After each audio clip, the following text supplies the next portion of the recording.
She was the most untouchable CEO in the country, until 3 hired killers walked into her charity gala with silenced weapons and a single mission: eliminate her before midnight. But they didn't account for the quiet caterer in the black apron, the one refilling champagne glasses and keeping his head down.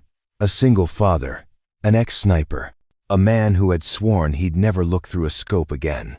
What started as 3 bullets meant for her heart became the beginning of something no contract killer could have predicted, and no boardroom strategy could contain. A love story born in crosshairs and chaos, where the man serving hors d'oeuvres would become the only thing standing between her and a grave. Before we jump back in, tell us where you're tuning in from, and if this story touches you, make sure you're subscribed, because tomorrow I've saved something extra special for you. The Astoria Grand Ballroom glittered like a jewelry box turned inside out.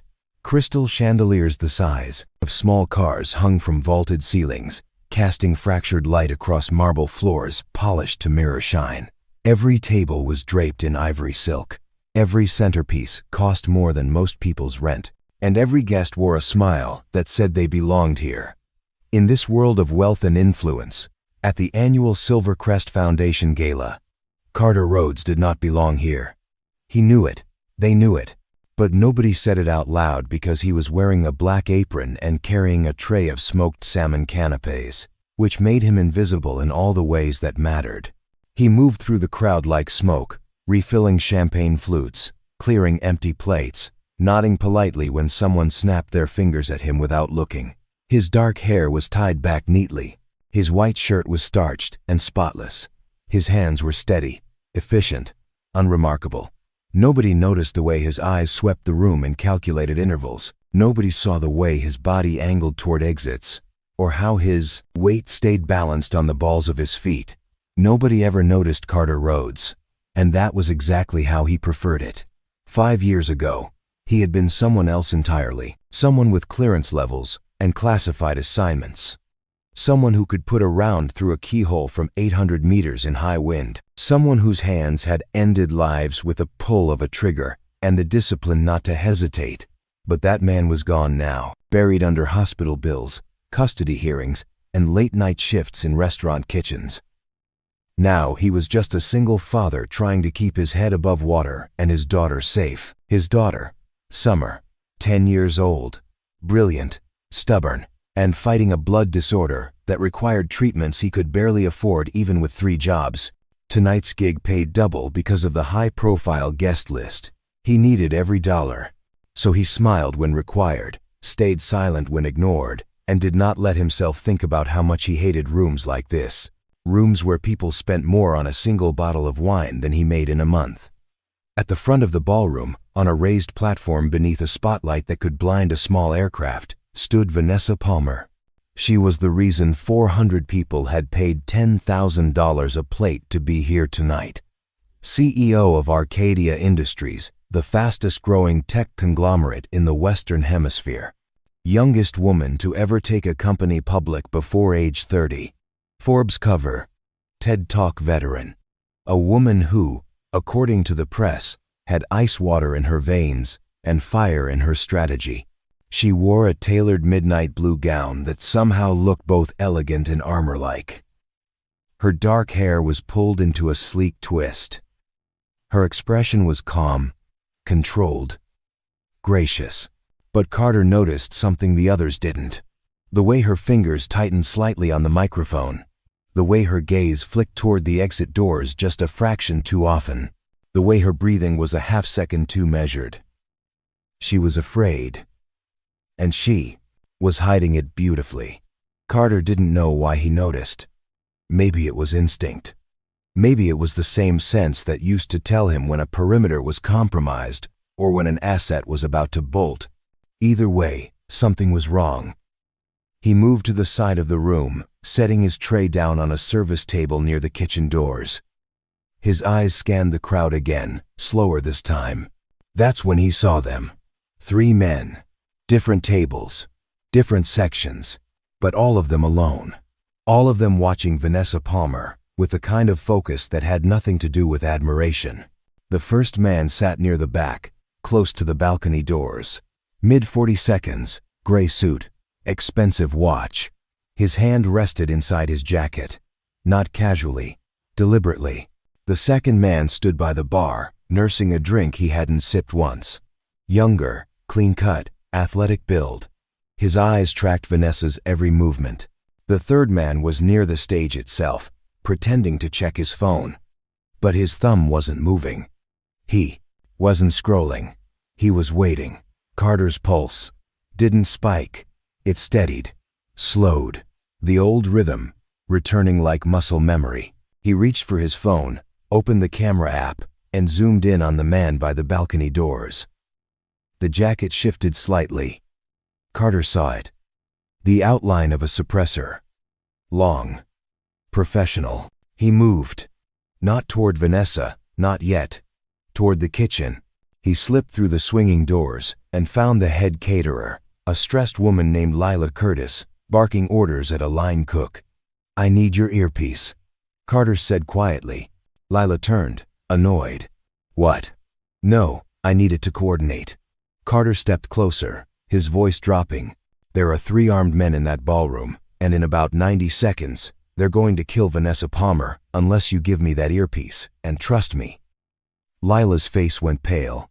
She looked at him, really looked at him, and saw something in his eyes that made her hand move to her ear without another word. She handed it over. Carter fitted it in, adjusted the frequency, and grabbed a wine bottle from the counter, not full, half empty, heavier. He walked back into the ballroom just as Vanessa finished her speech. Applause erupted. The 3 men moved simultaneously. The one by the balcony doors stood. The one at the bar set down his glass. The one near the stage reached into his jacket. Carter didn't run. Running would draw attention, cause panic, and get people killed. Instead, he walked with purpose, the wine bottle held loosely in his right hand. He angled toward the stage, weaving through tables, his eyes locked on the man closest to Vanessa. The man's hand emerged from his jacket. Black polymer, suppressor attached, aimed at Vanessa's center mass. Carter closed the distance in 4 strides. The man's finger moved to the trigger. Carter swung the wine bottle in a controlled arc. It connected with the man's wrist, a sharp crack that sent the gun clattering to the floor. Before anyone could scream, Carter drove his knee into the man's sternum and swept his legs. The man went down hard, gasping. Now people noticed. Shouts erupted. Vanessa turned, eyes wide. The second man by the bar drew his weapon. Carter didn't hesitate. He kicked the first man's gun across the floor, grabbed a serving tray from a nearby table, and hurled it like a discus. It hit the second man square in the face, buying Carter 2 seconds. He sprinted toward him, low and fast. The man recovered, swinging his gun toward the crowd. Carter tackled him into the bar. Glasses shattered. Bottles exploded. They hit the ground together, and Carter's training took over. Elbow to the jaw. Twist the wrist. Disarm. Neutralize. The gun skittered away. The man didn't get up. The third man ran. Not toward Vanessa. Toward the balcony exit. Carter let him go. Priorities. He turned back to Vanessa. She stood frozen on the stage, surrounded by panicked guests, her face pale but her eyes sharp, calculating, locked on him. Security finally arrived, flooding the room in black suits and earpieces. Carter stepped back, blending into the chaos. He didn't wait for questions. Didn't wait for gratitude. He slipped through the kitchen doors, untied his apron, and walked out the service exit into the cool night air. His hands were steady, his breathing even. But his mind was racing, because for the first time in 5 years, Carter Rhodes had been seen. And that was dangerous. He pulled out his phone and texted his neighbor. "Running late. Can you stay with Summer another hour?" The reply came instantly. "Of course. She's asleep. Take your time." Carter exhaled slowly, leaning against the brick wall. He had saved a woman's life tonight. He should have felt something. Pride, relief, satisfaction. Instead, all he felt was dread. Because somewhere in that ballroom, Vanessa Palmer now knew his face. And people like her didn't just forget. The story hit every news channel by morning. Assassination attempt on tech CEO. foiled by mystery, caterer. The footage was grainy, pulled from security cameras that hadn't been designed to capture heroes, only liability. But it was enough. Enough to see a man in a black apron move like lightning. Enough to see him disarm trained killers with nothing but a wine bottle and reflexes that didn't belong in a catering uniform. Vanessa Palmer sat in her penthouse office on the 62nd floor of the Arcadia Tower, a glass and steel monument to ambition that pierced the skyline like a shard of ice. Below her, the city sprawled in every direction, small and manageable from this height. But up here, alone, she didn't feel powerful. She felt hunted. The 3 hitmen had been professionals, the kind you hired when failure wasn't an option. 2 were in custody now, silent as graves. The 3rd had vanished like smoke, which meant whoever wanted her dead was still out there. Still planning, still patient. The police had assigned her a protection detail. 6 officers, rotating shifts, all of them useless. She had seen the way they looked at her, like she was a problem to manage, not a person to protect. Preparing and narrating this story took us a lot of time, so if you are enjoying it, subscribe to our channel. It means a lot to us. Now back to the story. But the caterer, he had looked at her differently, not with awe, not with greed, with focus, with purpose. Like saving her life was simply the next logical step in a sequence only he could see. She needed to find him. Her head of security, a former FBI agent named Grayson Foster, entered without knocking. "We have a name," he said, dropping a file on her desk. Carter Rhodes, age 37, former Marine Corps sniper, honorably discharged 5 years ago. Current employment, freelance catering, overnight warehouse shifts, and weekend landscaping. Single father. 1 daughter, Summer Rhodes, age 10. Medical records indicate she has a chronic blood disorder requiring ongoing treatment. Vanessa opened the file. A photo stared back at her. Driver's license, unsmiling, unremarkable. But his eyes, they carried weight. The kind of weight that came from seeing too much and surviving it. "Where does he live?" she asked. Grayson hesitated. "Vanessa, I don't think this is a good idea. I didn't ask for your opinion. I asked for an address." He sighed. "Moonridge Apartments, Unit 14C. It's in the Northbridge district." She stood, grabbing her coat. "Have the car brought around. You're not seriously going there alone." She looked at him. "He saved my life. The least I can do is say thank you." Grayson didn't argue further. He knew better. The Northbridge district was not a place where CEOs went voluntarily. The buildings were squat and tired. Laundry hung from balconies. Graffiti decorated walls in colors that might have been art or anger, depending on who you asked. Vanessa's black sedan stood out like a tuxedo at a barbecue. She ignored the stairs and climbed the stairs to the 3rd floor. Unit 14C. The door was painted green once. Now it was mostly gray. She knocked. No answer. She knocked again. The door opened. Not all the way, just enough to reveal a young girl with wide brown eyes and a suspicious frown. "We don't want any," the girl said flatly. Vanessa blinked. "I'm not selling anything." "Then what do you want?" "I'm looking for Carter Rhodes." The girl's eyes narrowed. "Why?" Before Vanessa could answer, a voice called from inside. "Summer, who's at the door?" Carter appeared behind his daughter, wearing jeans and a faded gray shirt. His hair was still damp from a shower. When he saw Vanessa, he went very still. "Miss Palmer," he said carefully. "Mr. Rhodes," she replied. Summer looked between them, her frown deepening. "You know her?" Carter's jaw tightened. "Go finish your homework." "But Dad."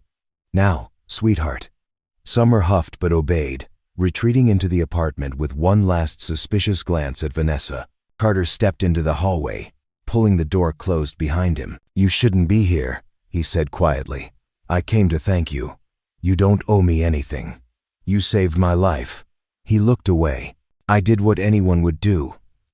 "No," Vanessa said firmly. You did what no one else could." They stood in silence for a moment, the fluorescent hallway light buzzing overhead. Finally, Carter spoke. "How did you find me?" "I have resources." "Then you know I'm nobody." "I know you're somebody who can disarm 3 professional killers without breaking a sweat." "That's not nobody." Carter met her eyes. "What do you want, Miss Palmer?" She hesitated, choosing her words carefully. "I want to know why you walked away."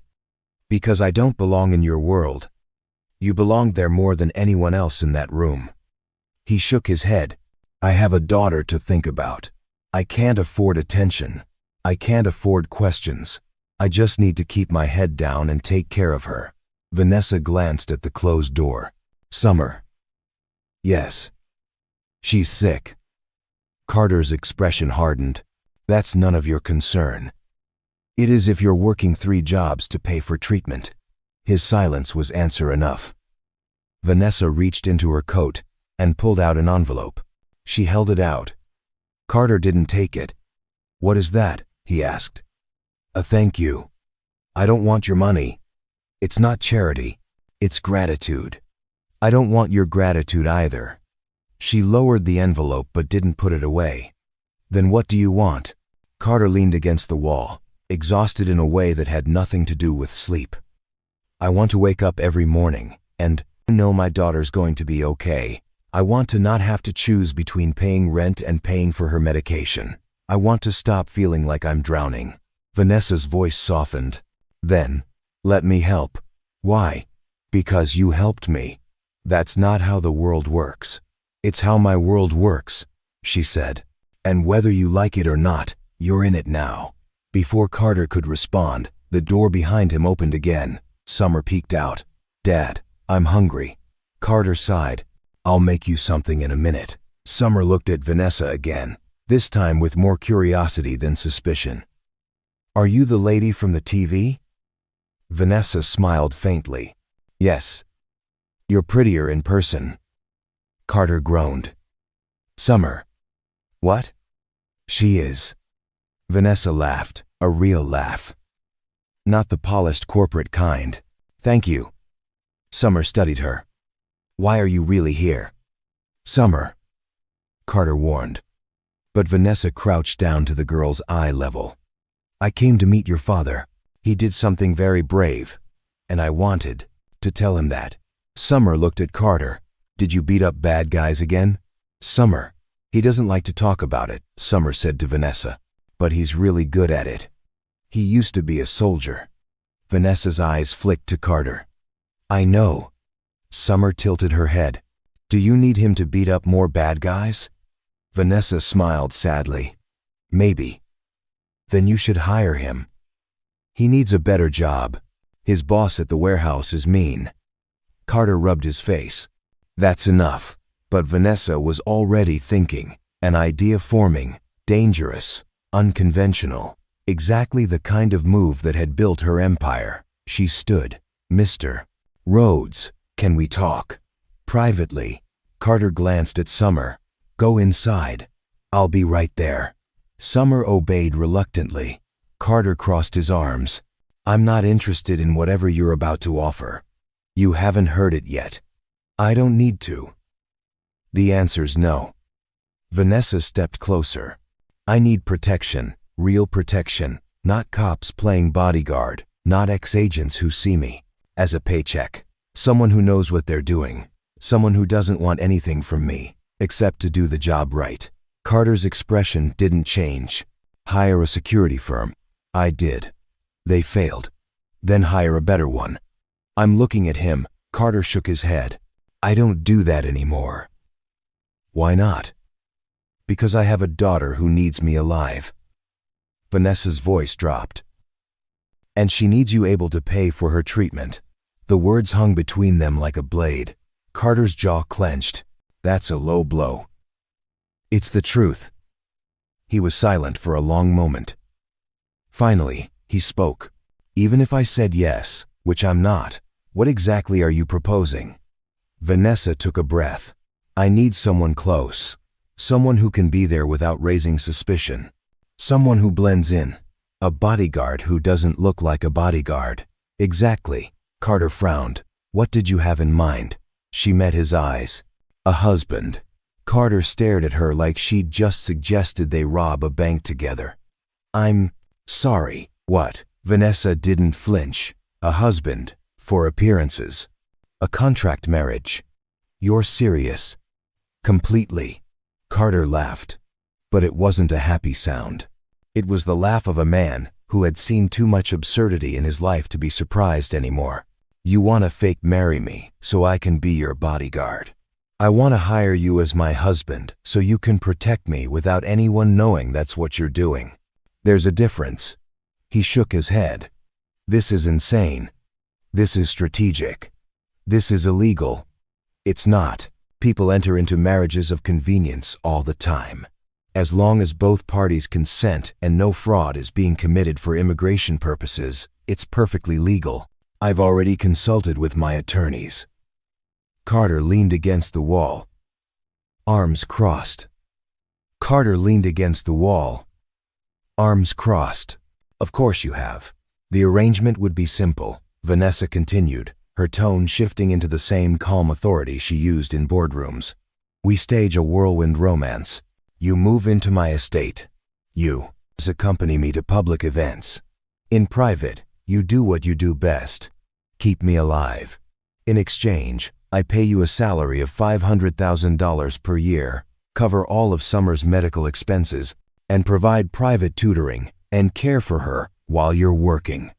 Carter's expression flickered. Just for a second. But Vanessa saw it. She pressed forward.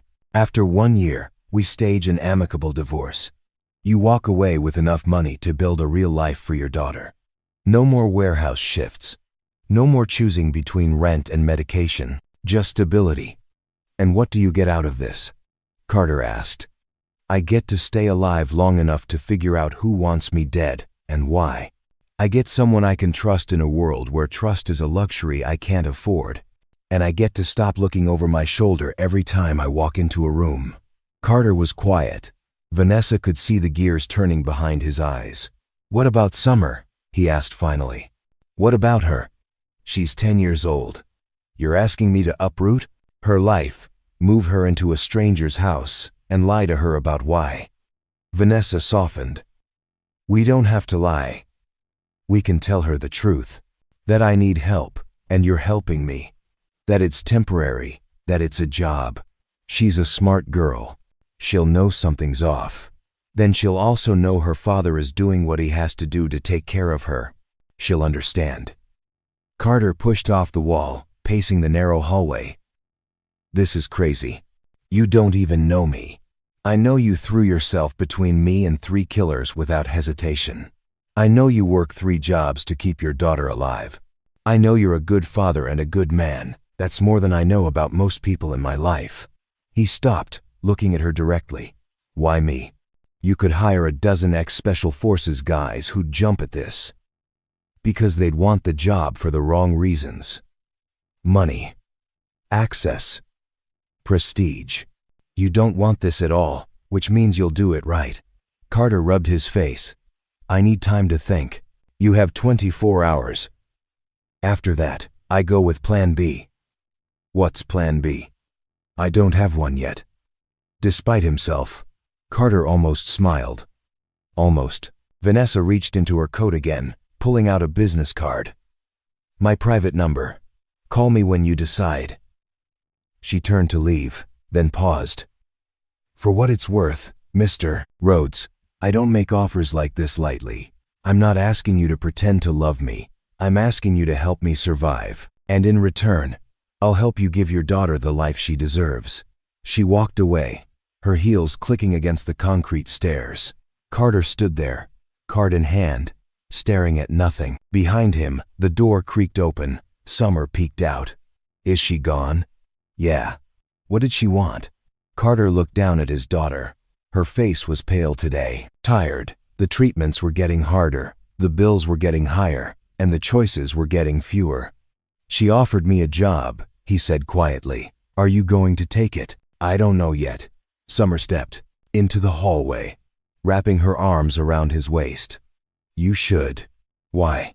Because you always tell me that sometimes we have to do hard things to make good things happen. And she seems like she really needs help. Carter held his daughter close, breathing in the scent of her strawberry shampoo. When did you get so wise? I learned from you, Dad. That night, after Summer was asleep, Carter sat at their small kitchen table with Vanessa's card in front of him. He thought about honor, about duty, about the oath he'd taken once to protect those who couldn't protect themselves. He thought about the men he'd killed from 1,000 yards away.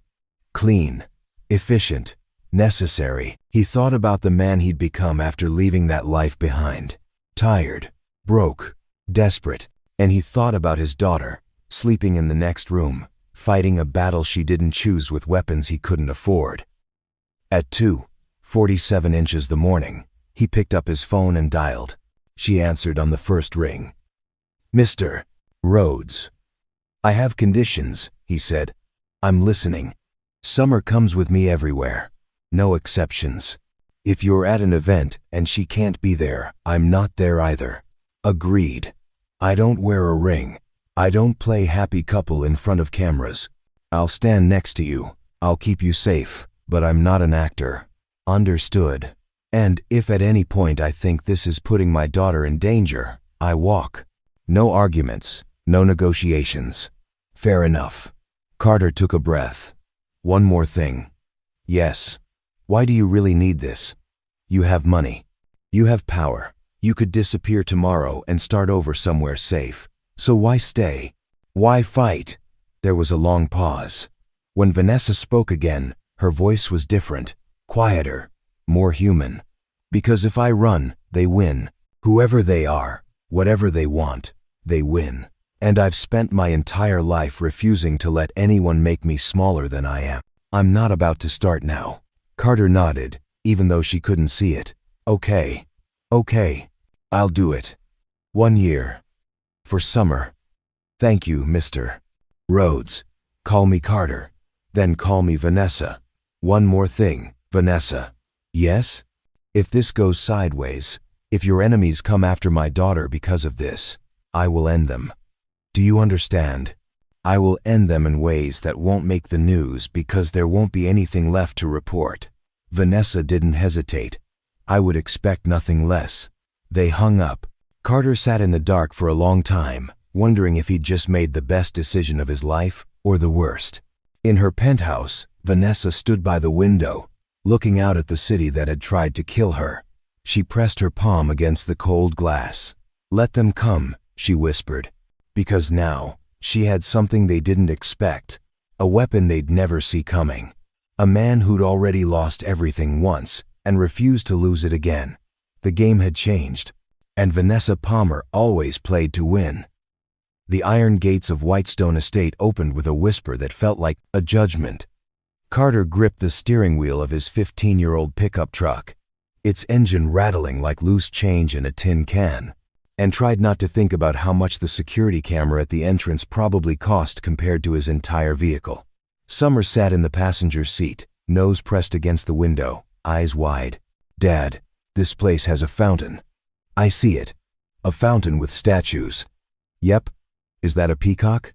Carter glanced over. Sure enough, a peacock strutted across the manicured lawn like it owned the place. Which, in a way, it probably did. Looks like it. Summer turned to him, her face a mixture of wonder and worry. Are we really going to live here? For a while. How long? A year. Maybe less. She was quiet for a moment, then. Is this because of my treatments? Carter pulled the truck to a stop in front of the main house, a 3-story limestone mansion that looked like it had been airlifted from a European countryside. This is because I got a good job. A job that's going to help us. That's all you need to know. Summer studied his face with the uncomfortable precision of someone who'd spent too much time in hospitals learning to read what adults weren't saying. You don't have to lie to protect me, Dad. I'm not a baby. I'm not lying. I'm just not telling you everything. What's the difference? About 10 years of life experience. Before Summer could argue, the front doors opened. Vanessa emerged, dressed more casually than Carter had ever seen her. Tailored slacks, a cream blouse, her hair loose around her shoulders. Behind her, a woman in her 60s wearing a gray cardigan, and a skeptical expression followed. Clipboard in hand, Carter stepped out of the truck. Vanessa approached, her smile polite but genuine. "You made it." Traffic wasn't bad. She looked at his truck, then at him, and something flickered across her face. Amusement, maybe. Or pity. Carter couldn't tell which would be worse. "Leave the truck here. Grayson will have someone move it to the staff garage." "Staff garage?" "It's around back. Your vehicle will be safe there." Carter wanted to argue, but Summer was already out of the truck, staring at the house like it might disappear if she blinked. Vanessa turned her attention to the girl. "You must be Summer." Summer nodded shyly. "You have a really big house." "Thank you. I hope you'll be comfortable here. We've prepared a room for you on the second floor, East Wing. It has a view of the garden." "Does it have a bathroom?" "It has two." Summer's eyes went huge. "2 bathrooms? Just for me?" Vanessa smiled. "Just for you." The woman with the clipboard stepped forward. "I'm Ariana Steele, head of household operations. If you need anything, you come to me. Meals are served at 7, noon, and 6. No food in the bedrooms. No shoes on the Persian rugs. No touching the art. Any questions?" Carter opened his mouth, but Ariana cut him off. "Good. Follow me." The inside of Whitestone Estate was exactly what Carter expected. High ceilings, original oil paintings, furniture that looked like it belonged in a museum, and the kind of silence that only money could buy. Their footsteps echoed on marble floors. Summer walked close to Carter, her hand finding his. Ariana led them up a sweeping staircase to the second floor, down a hallway lined with portraits of stern-looking people who probably never smiled in life either. She stopped at a door painted soft lavender. "This is Summer's room." She opened it. Summer gasped. The room was larger than their entire apartment. A 4-poster bed sat in the center, dressed in white linens and approximately 1 million pillows. A bay window overlooked a garden that belonged on a postcard. Bookshelves lined one wall. A desk with a brand new laptop sat beneath a chandelier that sparkled like captured starlight. "This is mine," Summer whispered. Ariana's expression softened, just barely. "Yes." Summer looked up at Carter. "Can I stay here?"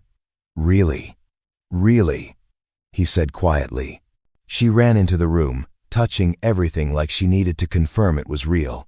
Vanessa stood in the doorway. "I hope it's all right. I wasn't sure what she'd like." "It's perfect," Carter said. "Thank you." "Don't thank me yet. You haven't seen your room." She led him further down the hall, to a door at the far end. She opened it. The space beyond was masculine and understated. Dark wood furniture. A king-sized bed. Floor-to-ceiling windows. And a private terrace. It was 3 times the size of his and Summer's apartment. "This is the guest suite," Vanessa said. "It's yours for as long as you're here." Carter stepped inside slowly, like he was entering a crime scene. "Where's your room?" "Other side of the house, 3rd floor." "That's a problem." She raised an eyebrow. "How so?" "If someone breaks in, I'm too far away to respond fast enough. We have security." Security didn't stop 3 hitmen at the gala. Vanessa was quiet for a moment. "What do you suggest?" "I sleep closer. Same floor as you, ideally next door. The room next to mine is my office. Then I sleep in your office." "Carter, this was the deal, Vanessa. I protect you. I can't do that from a different wing." She studied him, then nodded. "Fine. I'll have Ariana prepare the office guest room. It's smaller. I don't need space. I need proximity. You're very intense, you know that." You hired intense. That evening, after their belongings had been moved in and Summer had explored every corner of her new room at least twice, Ariana summoned them to dinner. The dining room could seat 20. 3 places were set at one end of a table that stretched like an airport runway. Carter sat across from Vanessa, Summer sat between them, kicking her legs under the table because her feet didn't reach the floor. A chef Carter didn't see prepared food he couldn't pronounce. The first course arrived, something green and leafy with gold flakes on top. Summer poked it with her fork. "What is this?" "Microgreens with edible gold and champagne vinaigrette," Ariana said from the doorway. Summer looked at Carter. He looked at Vanessa. Vanessa cleared her throat. "It's salad." "Oh." Summer took a tiny bite, chewed thoughtfully, then whispered, "It tastes like expensive grass." Carter choked on his water. Vanessa tried very hard not to laugh. Ariana's expression suggested this household was doomed. The rest of dinner was a study in awkward silence. Vanessa asked polite questions about Summer's favorite subjects in school. Summer answered between bites of food she was clearly too intimidated to admit she didn't like. Carter said almost nothing, his eyes constantly scanning the room, the windows, the doors. After dessert, a chocolate thing that looked like architecture, Summer excused herself to take a bath in one of her 2 bathrooms. Carter and Vanessa were left alone. "She's charming," Vanessa said. "She's overwhelmed." "So are you." Carter leaned back in his chair. "I don't belong here."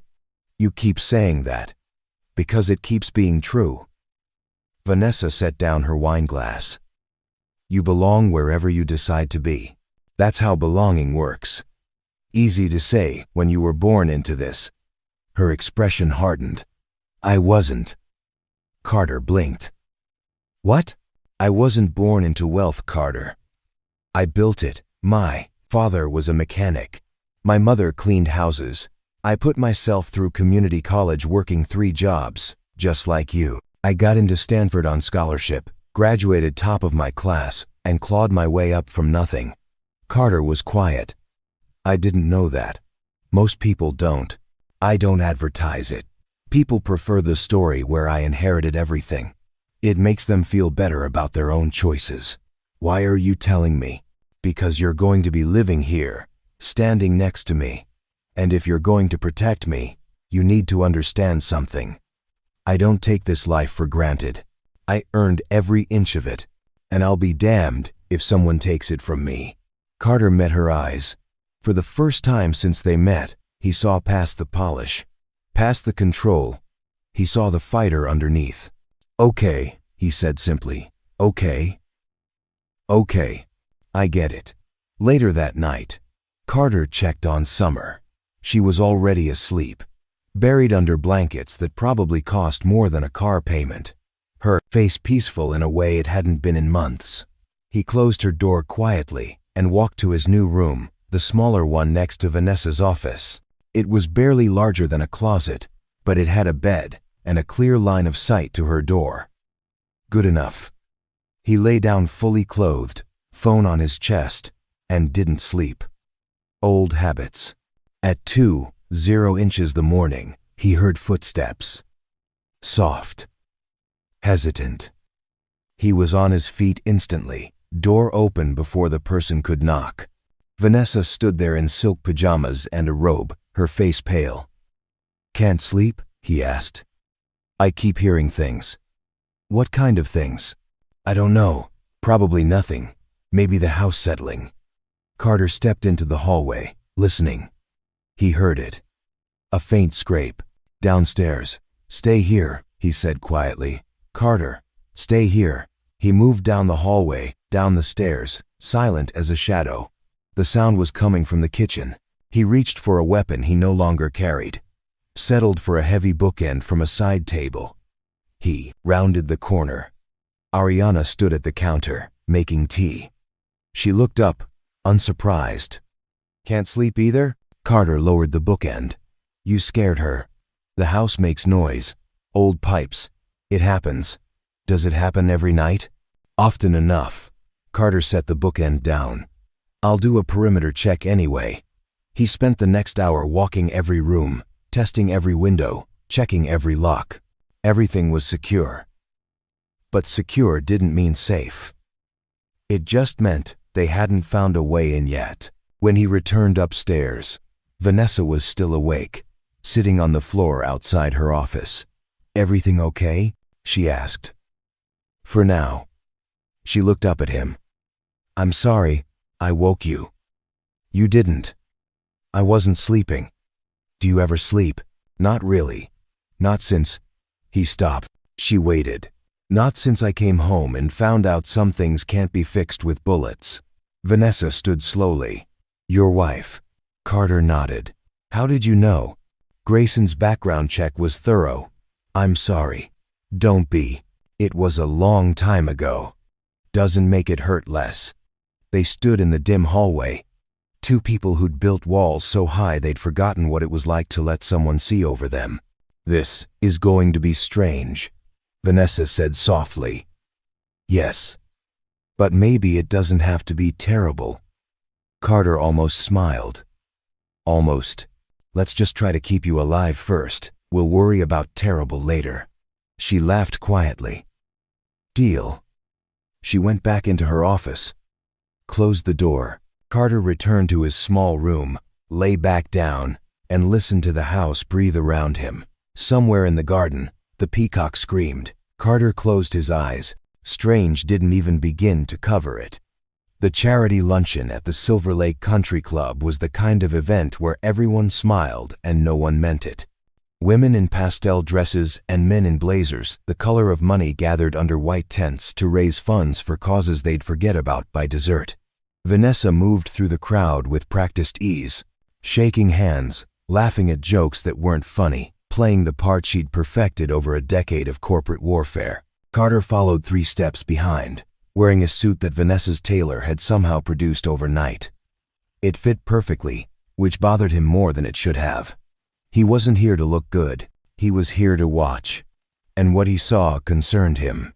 Too many blind spots, too many access points, too many people who could be anyone. His eyes swept the perimeter constantly. Catering staff, photographers, valets. Anyone could be a threat. Everyone was a potential problem. You're making people nervous, Vanessa murmured without turning around. Good. Nervous people pay attention. You look like you're about to tackle someone. I might be. She sighed. Try to relax. This is supposed to look natural. There's nothing natural about any of this. They reached their assigned table. Vanessa made introductions. Carter immediately forgot. Names didn't matter. Positions at the table mattered. Exit routes mattered. The man sitting directly across from Vanessa mattered because he was staring at her with the kind of intensity that had nothing to do with admiration and everything to do with possession. Vanessa, the man said, standing. He was tall, silver-haired, expensive in a way that didn't need logos. It's been too long. Bennett, Vanessa replied, her voice cool. I didn't know you'd be here. I'm on the board. Of course I'd be here. Bennett Steele. Carter recognized the name from the background files Grayson had provided. Former CFO of Arcadia Industries. Former romantic interest of Vanessa's. Former, but clearly not finished. Bennett's eyes slid to Carter. And who's this? This is Carter Rhodes, Vanessa said smoothly. My husband. The word landed like a grenade. Bennett's smile didn't falter, but something behind his eyes went cold. Husband. How unexpected. I don't recall seeing an announcement. It was private. We prefer to keep our personal life quiet. Clearly. Bennett extended a hand to Carter. Carter shook it, measuring the grip. Too firm. Compensating. Congratulations, Bennett said. You're a lucky man. I know, Carter replied flatly. What is it you do, Carter? I keep Vanessa safe. Bennett's smile sharpened. From what? Everything. The table went quiet. Vanessa placed a hand on Carter's arm. A gesture that looked affectionate, but was actually a warning. Carter takes his responsibilities very seriously. I can see that. Bennett sat back down, but his eyes never left Carter. Well, I hope you know what you've gotten yourself into. Vanessa's world can be quite dangerous for those not prepared. I've seen worse, Carter said. Have you? Yes. The tension was thick enough to cut. A server appeared with the first course, breaking the moment. Conversation resumed around the table, But Carter tuned it out. He was focused on Bennett, who was now speaking quietly into his phone, his expression unreadable. After lunch, Vanessa excused herself to the restroom. Carter followed her across the lawn, staying close. Bennett intercepted them near the clubhouse entrance. "Vanessa, a word?" She stopped. "I'm in a hurry, Bennett. It will only take a moment." Carter positioned himself slightly between them. Bennett noticed. "Does your guard dog always hover like this?" "He's my husband, not my guard dog." "Is he?" "Because from where I'm standing, it looks like you've hired yourself a bodyguard and dressed him up in a wedding ring." Vanessa's expression didn't change. "What do you want, Bennett?" He stepped closer, his voice dropping. "I want to know who you think you're fooling. This marriage is a sham. Everyone knows it." "Everyone? Or just you?" "I know you, Vanessa. I know you don't do anything without a reason." "So what's the reason? What are you running from?" "I'm not running from anything." "Then why the sudden husband? Why now? Unless—" His eyes widened slightly. "The attempt on your life. You're scared." Carter's hand moved to Vanessa's elbow, gentle but firm. "We're done here." Bennett ignored him, still focused on Vanessa. "You should have come to me. I could have protected you. Instead, you bring in this stranger, this nobody." "Careful," Carter said quietly. Bennett finally looked at him. "Or what? Or I'll forget I'm supposed to be polite." "Is that a threat?" "It's a promise." For a moment, the two men stood facing each other, the air between them crackling. Then Bennett smiled, but it was the smile of a predator that had just decided to wait. "Enjoy your honeymoon phase," he said to Vanessa. "It won't last." He walked away. Vanessa exhaled slowly. That went well. He knows. Of course he knows. Bennett's not stupid. He's also not done. Carter watched Bennett disappear into the clubhouse. "He's going to be a problem. He's always been a problem. I can handle him." "Can you?" She turned to him, irritated. "Yes, Carter. I've been handling Bennett Steele since before you showed up. He's bitter because I chose the company over him 3 years ago. He'll posture and make noise, but he won't actually do anything." "You sure about that?" "Yes." Carter wasn't. That night, after Summer was asleep and Vanessa had retreated to her office to work, Carter sat in his small room reviewing security footage from the country club.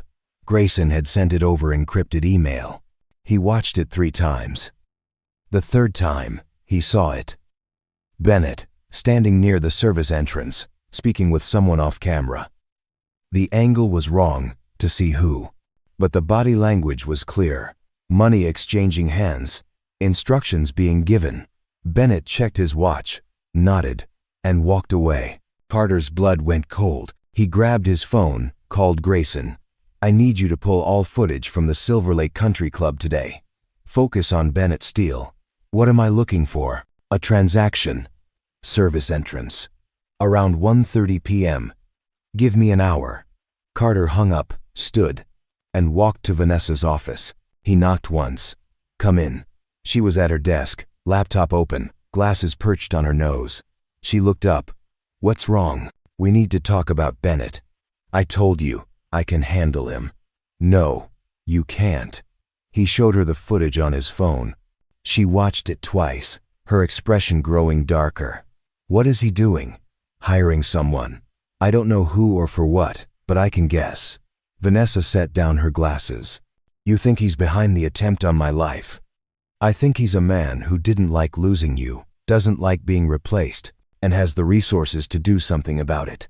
Bennett is arrogant and entitled, but he's not a killer. Maybe not personally. But money doesn't care who spends it." She was quiet for a long time. Finally, "What do you suggest?" "I suggest we stop pretending this is just business. Someone wants you dead, and they're not going to stop because you hired a fake husband. We need to go on offense." "Meaning what?" "Meaning we find out who Bennett met with, what he paid them for, and we make sure it never happens." Vanessa looked at him. "You're talking about something illegal." "I'm talking about keeping you alive. The law can catch up later." She stood, walked to the window. Below, the estate grounds stretched out in manicured perfection, beautiful and utterly exposed. "If Bennett is involved," she said slowly, "if he's really trying to have me killed, then I've misjudged everything. He was my CFO, my partner. I trusted him with access to every corner of my company, and now he's using that access against you." She turned. "How do we prove it?" "We don't. Not yet. First, we keep you alive. Then we dismantle him piece by piece, until there's nothing left but evidence." Vanessa's phone buzzed. She glanced at it, frowned. "It's Bennett. He wants to meet. Tomorrow. Private." "Don't go." "I have to. If I refuse, he'll know we suspect him. Then I'm coming with you. He'll never agree to that. I don't care what he agrees to. You're not meeting him alone." They stared at each other. Finally, Vanessa nodded. "Fine, but you stay in the background. Let me handle the conversation." "As long as I can handle him, if things go wrong." "Carter." "That's the deal, Vanessa.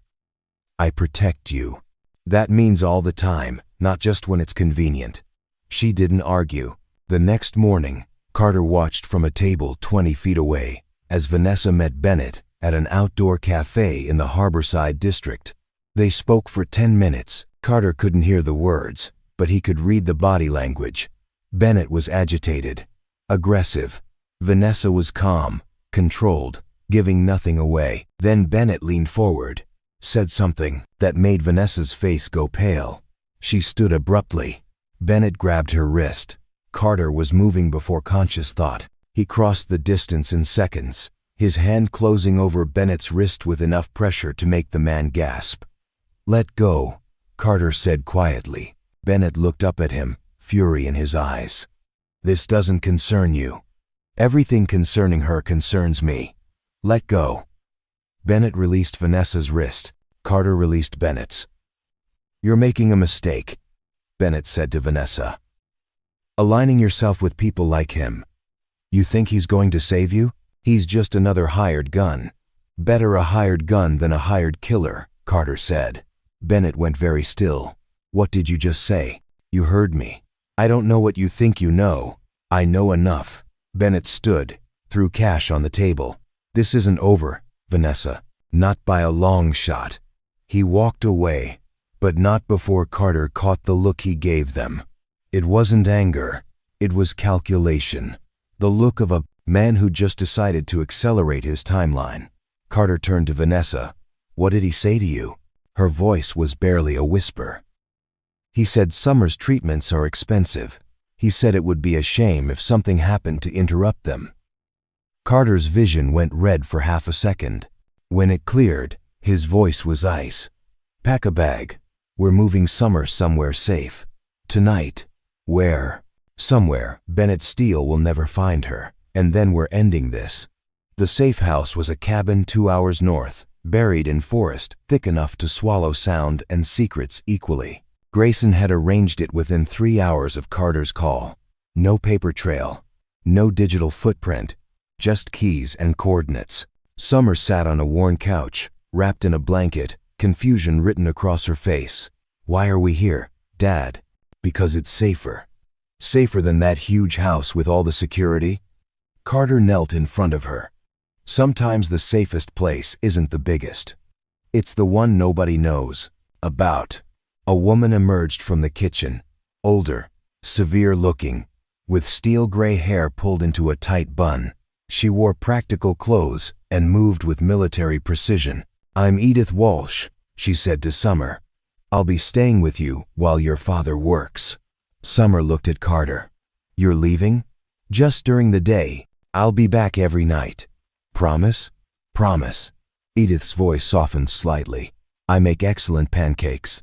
And I have a collection of old mystery novels. Do you like mysteries?" Summer nodded slowly. "Good. Then we'll get along fine." On the drive back to the city, Vanessa sat in the passenger seat, silent. Finally, she spoke. Thank you for protecting her. It's what you're paying me for. No, this is more than that.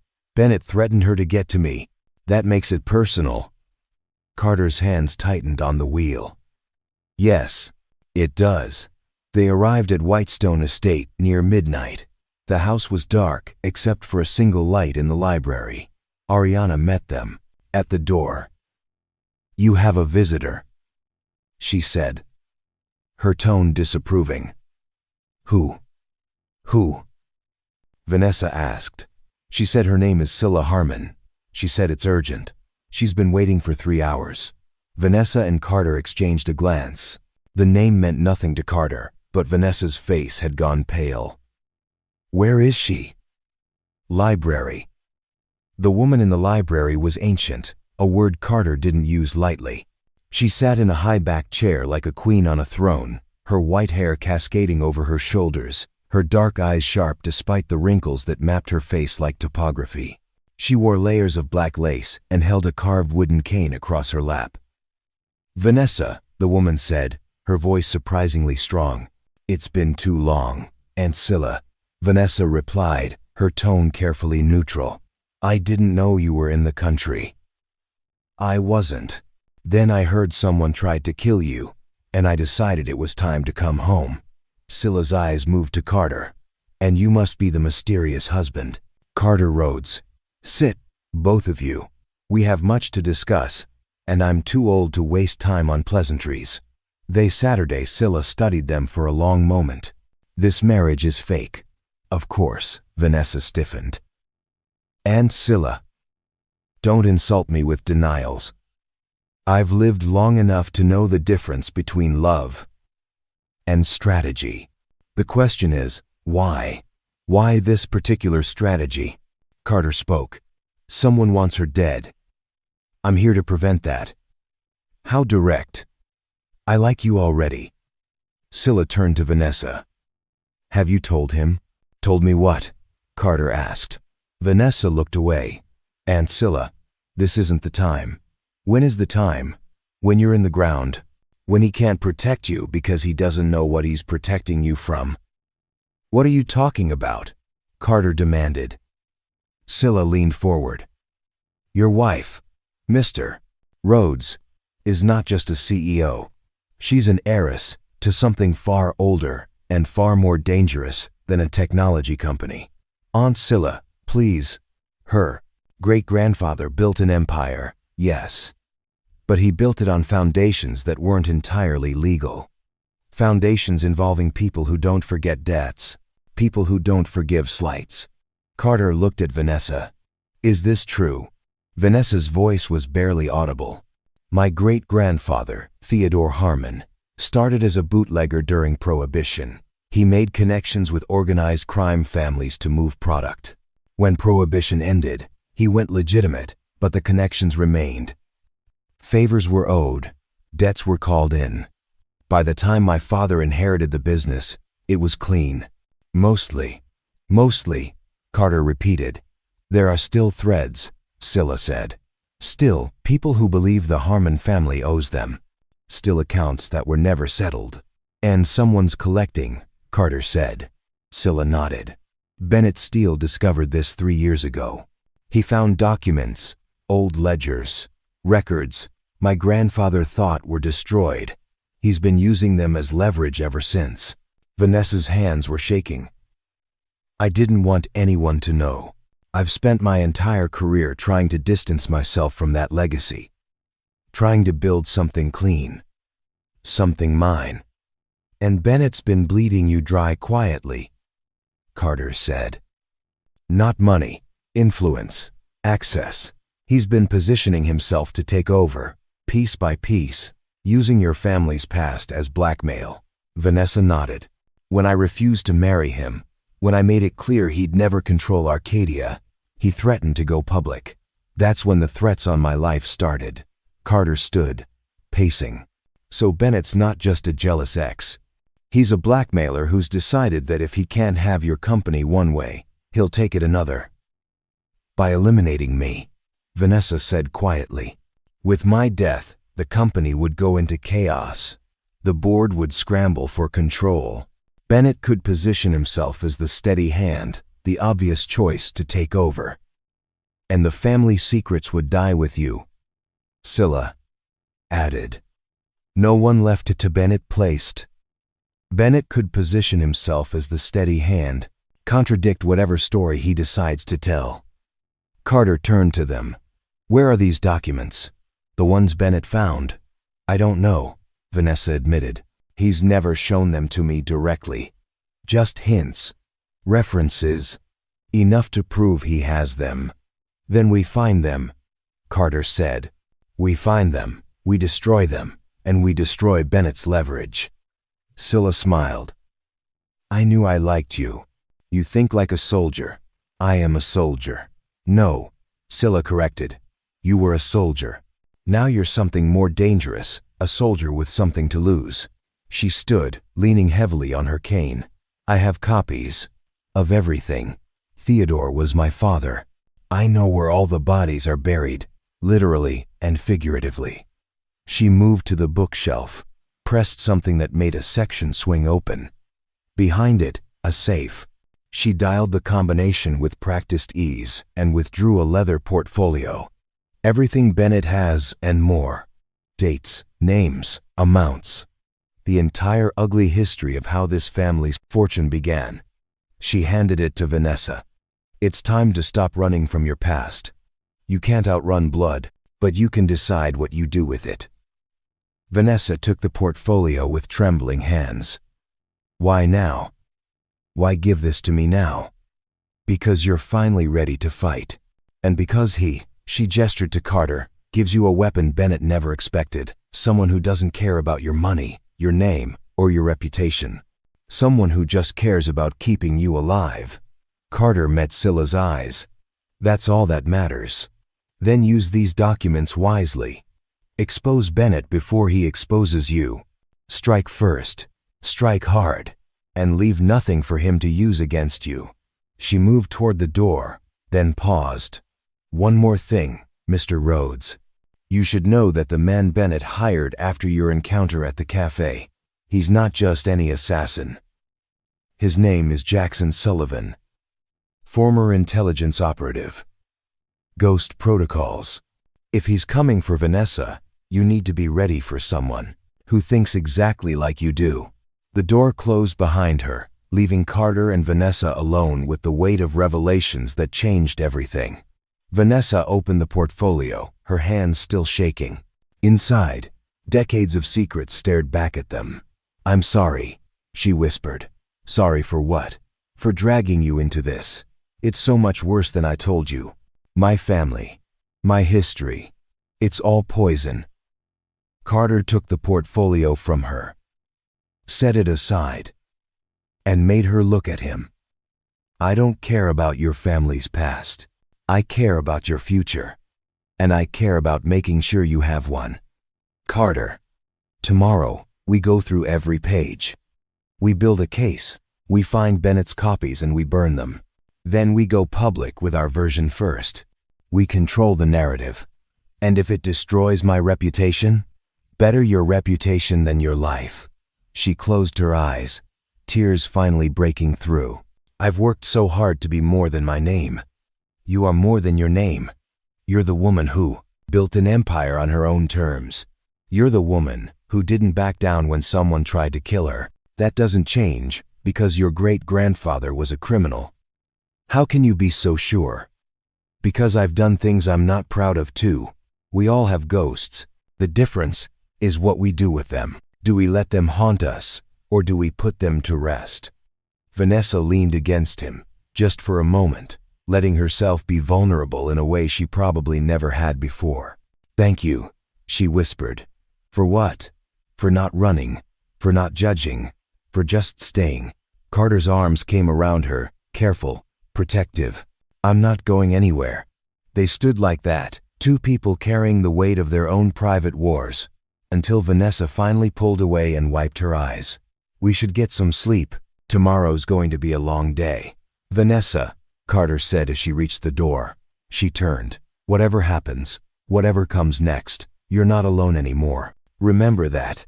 She nodded, unable to speak, and left. Carter stood in the library, looking at the portfolio of secrets, the evidence of a family's sins, and thought about how easy it would be to just destroy it all, burn it, pretend it never existed.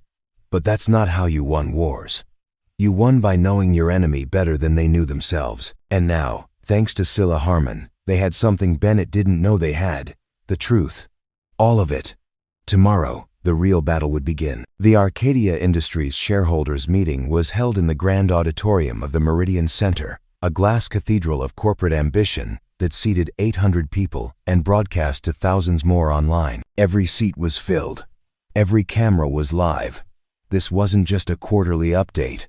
This was theater. Vanessa stood backstage, reviewing her notes one final time. The portfolio Scylla had given them sat in a locked briefcase handcuffed to Grayson's wrist. 3 copies had been made, one with the FBI, one with a journalist at the National Examiner who'd agreed to hold the story for exactly 2 hours, and one with an attorney whose entire career was built on burning powerful people to the ground. Carter stood beside her, wearing a suit that made him look like he belonged in boardrooms instead of battlefields, but his eyes gave him away. They never stopped moving, cataloging threats, calculating angles. "You ready?" he asked quietly. "No," Vanessa admitted, "but I'm doing it anyway. That's all courage ever is." She looked at him. "If this goes wrong, if Bennett has a contingency I didn't see, then I'll handle it. That's what I'm here for." A stage manager appeared. "Miss Palmer, you're on in 2 minutes." Vanessa nodded, smoothed her jacket, and walked toward the stage entrance. Carter followed 3 steps behind, his hand resting near the concealed firearm Grayson had reluctantly approved after extensive documentation and permits. The auditorium went dark. A spotlight hit the stage. Vanessa walked out to polite applause, her heels clicking against polished wood.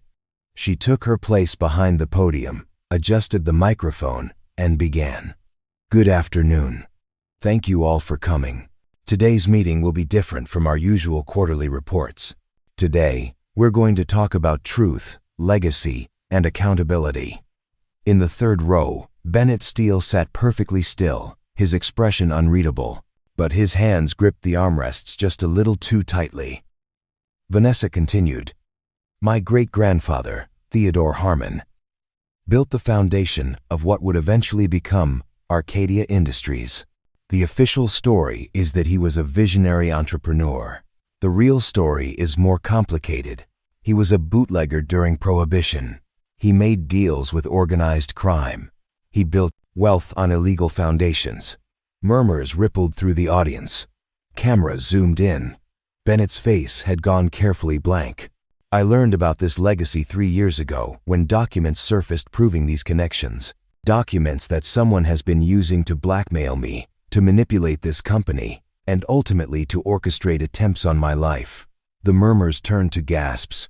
Vanessa clicked a remote. Behind her, the screen lit up with scanned images of old ledgers, photographs of her great-grandfather with known criminals, bank records showing payments to violent enforcers. "This is my family's past.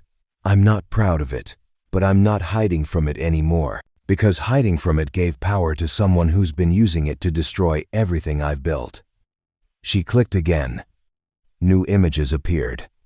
Modern documents, bank transfers, emails, all with Bennett Steele's name attached.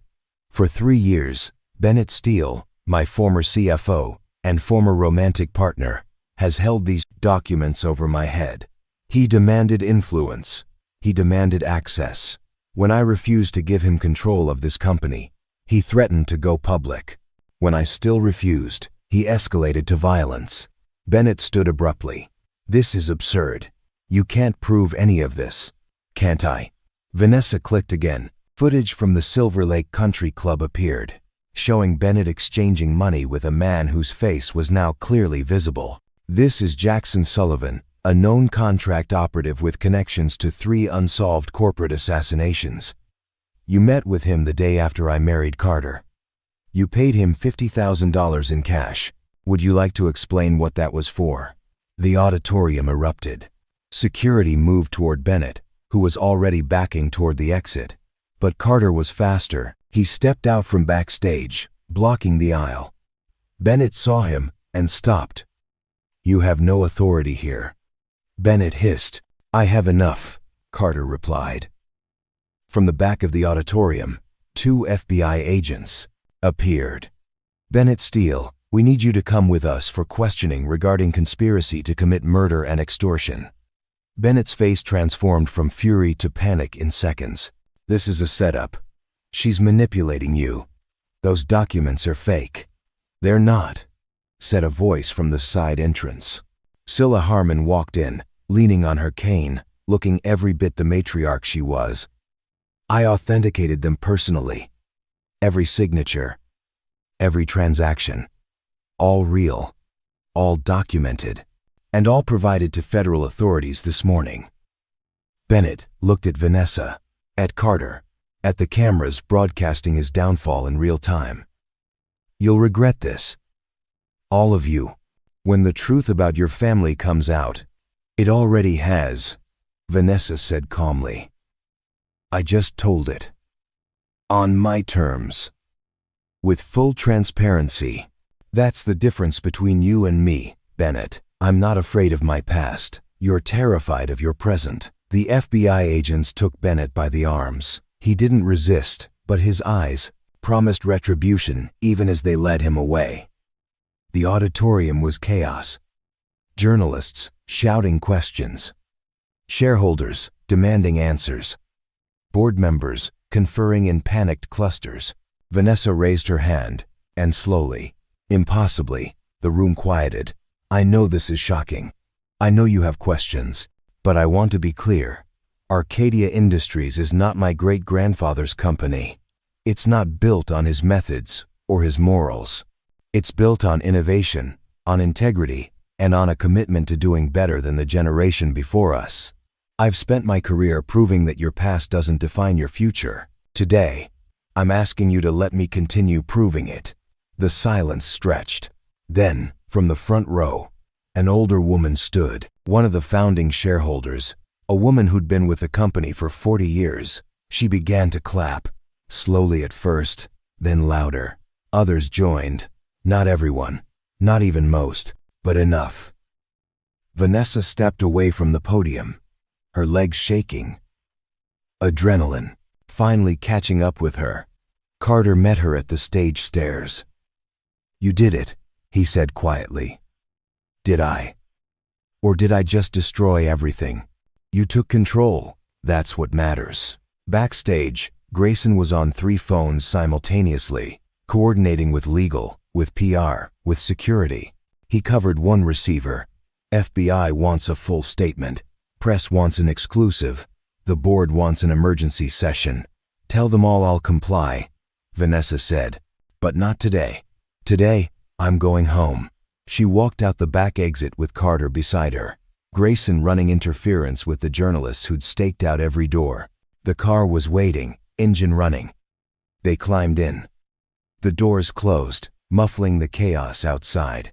Vanessa leaned her head back, closing her eyes. "My great-grandfather would have hated this." "Your great-grandfather was a criminal," Carter said. "Yes. But he was also careful. Strategic. He never would have gambled everything on one public moment." "You're not him." She opened her eyes. "No, I'm not." They drove in silence until they were clear of downtown. Then Vanessa's phone buzzed. A text from an unknown number. She opened it, read it, and went very pale. "What?" Carter asked. She handed him the phone. The message was simple. "You think you've won. You haven't." Sullivan wasn't working alone. "Sleep well, Mrs. Rhodes." Carter's jaw tightened. "Change of destination. We're not going to Whitestone. Where are we going?" "Somewhere Bennett Steele doesn't know about. Somewhere whoever sent that text can't find us." He leaned forward, gave the driver new coordinates. Vanessa didn't argue, because the truth they'd just unleashed had consequences. And not all of them could be controlled with evidence and cameras. Some could only be stopped with bullets. That night, In a secure apartment Grayson maintained for exactly these situations, Carter stood watch while Vanessa finally slept. His phone buzzed. A message from Edith at the safe house. Summer, asking for you. She's okay but worried. He typed back. Tell her I'll call in the morning. Keep her inside. Trust no one. The response came immediately. Understood. Carter looked out the window at the city below. Light spreading in every direction like a circuit board, and wondered which of those lights belonged to the person who'd sent that text. Which one belonged to the assassin who was still out there, still hunting, still patient. Tomorrow, they'd regroup. Tomorrow, they'd plan the next move. But tonight, all Carter could do was stand between Vanessa and the darkness and refuse to blink. Because the public war was over, but the private one had just begun. The warehouse fire started at 3:47 inches the morning. Carter was awake when the alarm on his phone screamed a warning he'd set up through Grayson's security network. Motion detected at Whitestone Estate. Unauthorized entry. Multiple points of breach. He was moving before conscious thought, grabbing his weapon, shaking Vanessa awake. Get dressed, now, we're moving. She bolted upright, instantly alert. What happened? Someone hit the estate. If they're smart enough to find it, they're smart enough to find this place. We have 60 seconds. They were out the door in 45. No time to pack, no time to think, just move. The car Grayson had left them was armored, a black sedan with bulletproof glass and an engine that could outrun most problems. Carter drove. Vanessa pulled up security feeds on her phone, watching in real time as masked figures moved through her home. They're not stealing anything, she said, voice tight. They're planting something. Carter glanced at the screen. She was right. The figures were placing small devices throughout the house. Explosives or surveillance. Does it matter? Yes. His phone rang. Grayson, talk to me. Carter answered. Sullivan's not working alone. We identified 2 other operatives from traffic cam footage near the estate. Former military, both of them. Demolitions, experts. Carter, they're not there to watch. They're there to send a message. How long until detonation? If they're smart, they'll wait until you return. If they're impatient, could be any time. Carter's mind raced. Where's the nearest safe location? FBI field office is 12 minutes south. I can have agents meet you. No, too exposed. They'll be watching federal buildings. Then where? Carter made a decision. The cabin. Where Summer is. If they know about Whitestone, they might know about there too. We consolidate, we protect what matters, and we make them come to us on ground we choose. That's suicide. That's strategy. Set it up. He hung up. Vanessa stared at him. You want to use my daughter as bait? I want to protect her and you in the same location with sightlines I control and exits I've already mapped. That's not bait. That's fortress. And if you're wrong, then I'll die making sure you don't. The words hung between them, stark and honest. Vanessa looked away. I never wanted this. I know. I never wanted Summer in danger because of me. She's not in danger because of you. She's in danger because evil men make evil choices. You didn't make them. They did. They drove north. The city, falling away behind them, replaced by forest and darkness. The cabin appeared like a memory, lights on in the windows, smoke curling from the chimney. Edith met them at the door, rifle in hand. I saw you coming. Summer's asleep upstairs.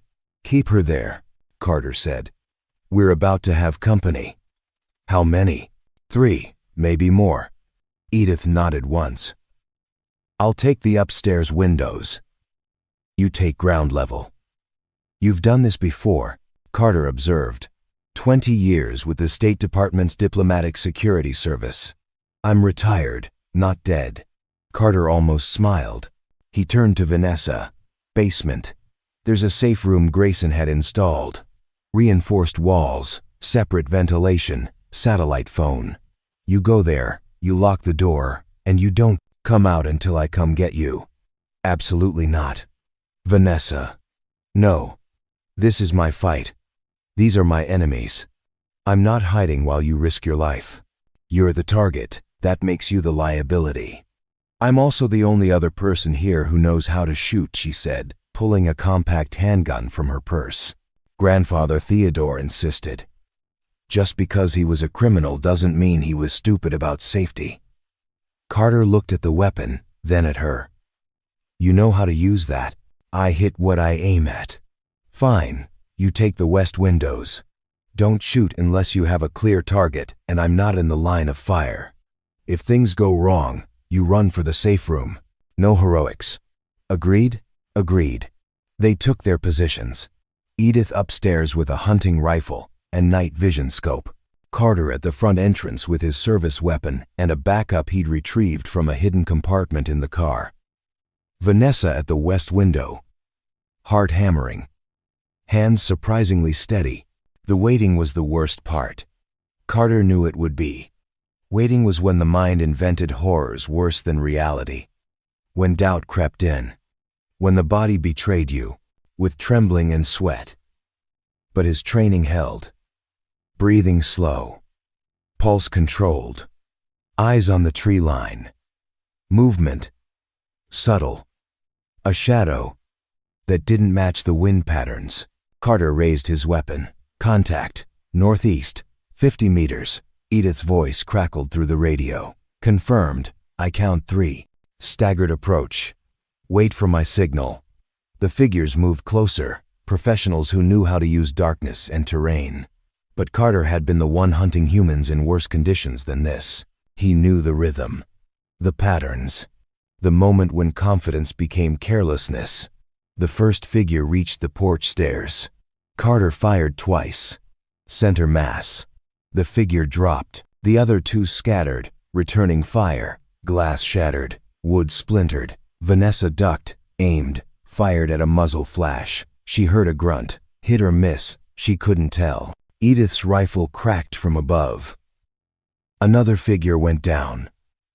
That left one. The smart one. The patient one. Silence fell. Broken. Only by the crackle of the fire inside and the hammer of their own heartbeats. Carter moved to the window, scanning. Nothing. Then his training screamed, a warning he felt rather than heard. He turned just as the back door exploded inward. The third figure rushed through, weapon raised. Carter fired. So did the intruder.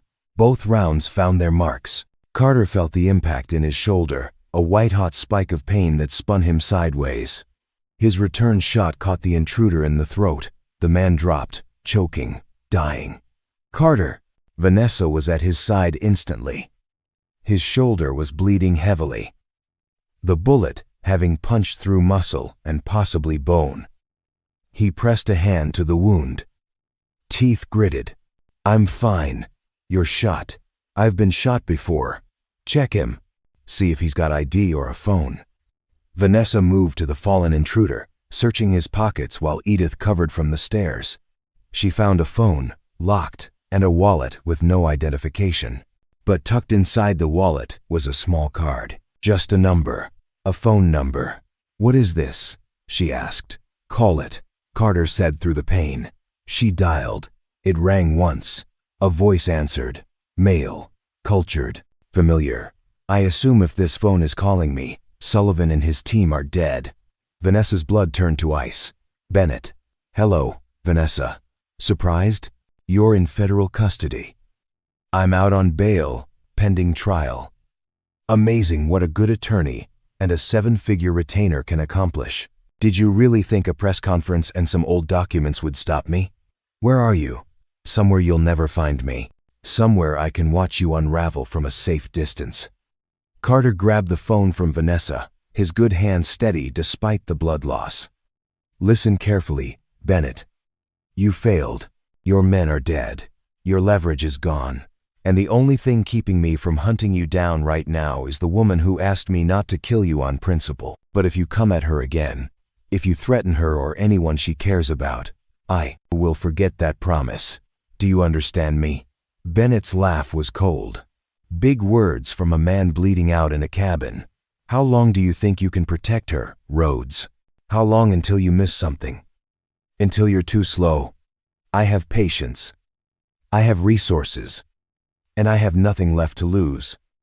Then we're even, Carter said, because I've already lost everything once. Losing it again doesn't scare me, but you're terrified. I can hear it. Enjoy looking over your shoulder for the rest of your life, however long that is.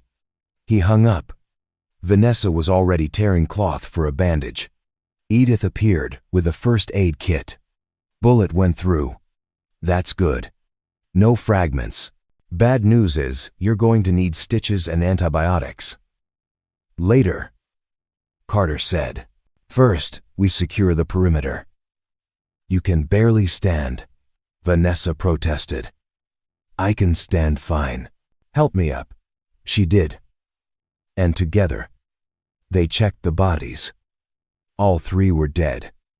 All three carried no identification beyond the burner phone, professional ghosts, disposable assets, exactly what Bennett would hire. Dawn broke slowly, painting the forest in shades of gold and red. Summer woke to find her father sitting at the kitchen table, arm in a sling, face pale but smiling. Dad. What happened? Had some trouble last night. Everything's okay now. She ran to him, careful of his injured side. You're hurt. I've been hurt before. I'll heal. Summer looked at Vanessa, who stood by the window, exhausted, still holding the gun like she'd forgotten she had it. Did you help him? Summer asked. I tried, Vanessa said quietly. She did more than try, Carter corrected. She saved my life. Summer looked between them, her 10-year-old mind processing what the adults weren't saying. You're not pretending anymore, are you? Vanessa blinked. What? You and Dad. At first, I thought it was just for the job, but it's not anymore, is it? Carter and Vanessa looked at each other. The exhaustion, the blood, the shared terror of almost dying and somehow surviving. All of it written on their faces. No, Vanessa said softly. It's not pretending anymore. Carter stood slowly, crossed to her, and took the gun gently from her hands. He set it aside, then pulled her close with his good arm. She collapsed against him, finally allowing herself to break. I almost got you killed, she whispered. You didn't. We're alive. That's what matters. For how long? Bennett's still out there. Sullivan might have partners we don't know about. When does it end? It ends, Carter said. When we end it. Permanently. She pulled back, looking at him. What are you saying? I'm saying no more defense. No more reacting. We take the fight to them. We find Bennett. We find whoever else is involved. And we finish this so thoroughly that no one ever thinks about coming after you again. That's not justice. That's revenge. Sometimes, Carter said quietly, they're the same thing. The trap was set at the place where it all began. The Astoria Grand Ballroom. The same venue where 3 hitmen had tried to kill Vanessa and Carter had stopped them with nothing but a wine bottle and reflexes. Now, 6 weeks later, it would host the Charity Gala's memorial event, honoring those who'd shown bravery in the face of violence. Carter knew Bennett would come. Men like Bennett couldn't resist the theater of it. The chance to walk free among the people who thought he was finished, to prove he was untouchable. And if he didn't come, if he stayed hidden, then the recordings of tonight would flush him out anyway. Either way, the trap would spring. Are you sure about this? Vanessa asked, adjusting Carter's bow tie in the green room backstage. His shoulder had healed well, leaving only a scar and occasional stiffness. No, he admitted. But I'm sure about ending this. She nodded. Her own gown. A deep burgundy that looked like spilled wine or blood, depending on the light. The FBI is positioned. 12 agents, 3 in the crowd, 2 on each exit, 3 on the roof, 2 mobile. Grayson's coordinating. If Bennett shows, we'll have him surrounded before he knows what's happening. And if he doesn't show, then we go to Plan B. Which is? Carter's smile was cold. You don't want to know. The ballroom filled slowly with the same crowd that had been here 2 months ago. Politicians, executives, society figures. All of them, pretending the assassination attempt was a thrilling story instead of a trauma. All of them dressed in their finest armor of silk and diamonds. Vanessa took the stage at 8 o'clock sharp.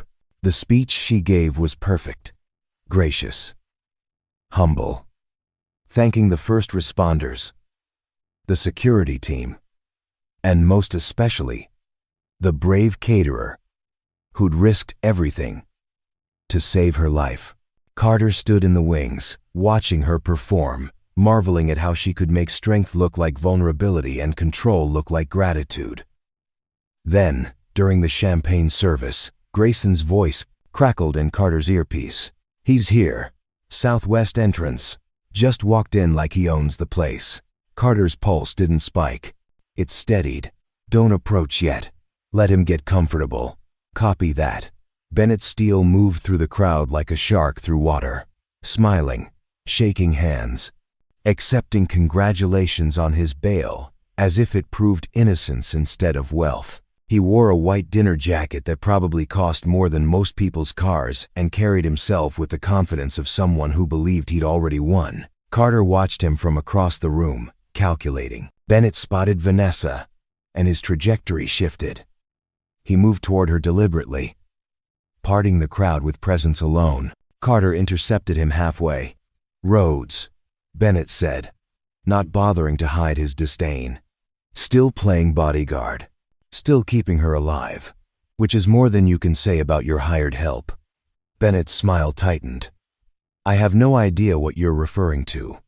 I've been fully cooperative with authorities. All charges are being dropped due to insufficient evidence." Evidence can be insufficient and still be true. Can it? How philosophical. Bennett tried to step around Carter. Carter moved to block him. "You're not going near her. I have every right to be here.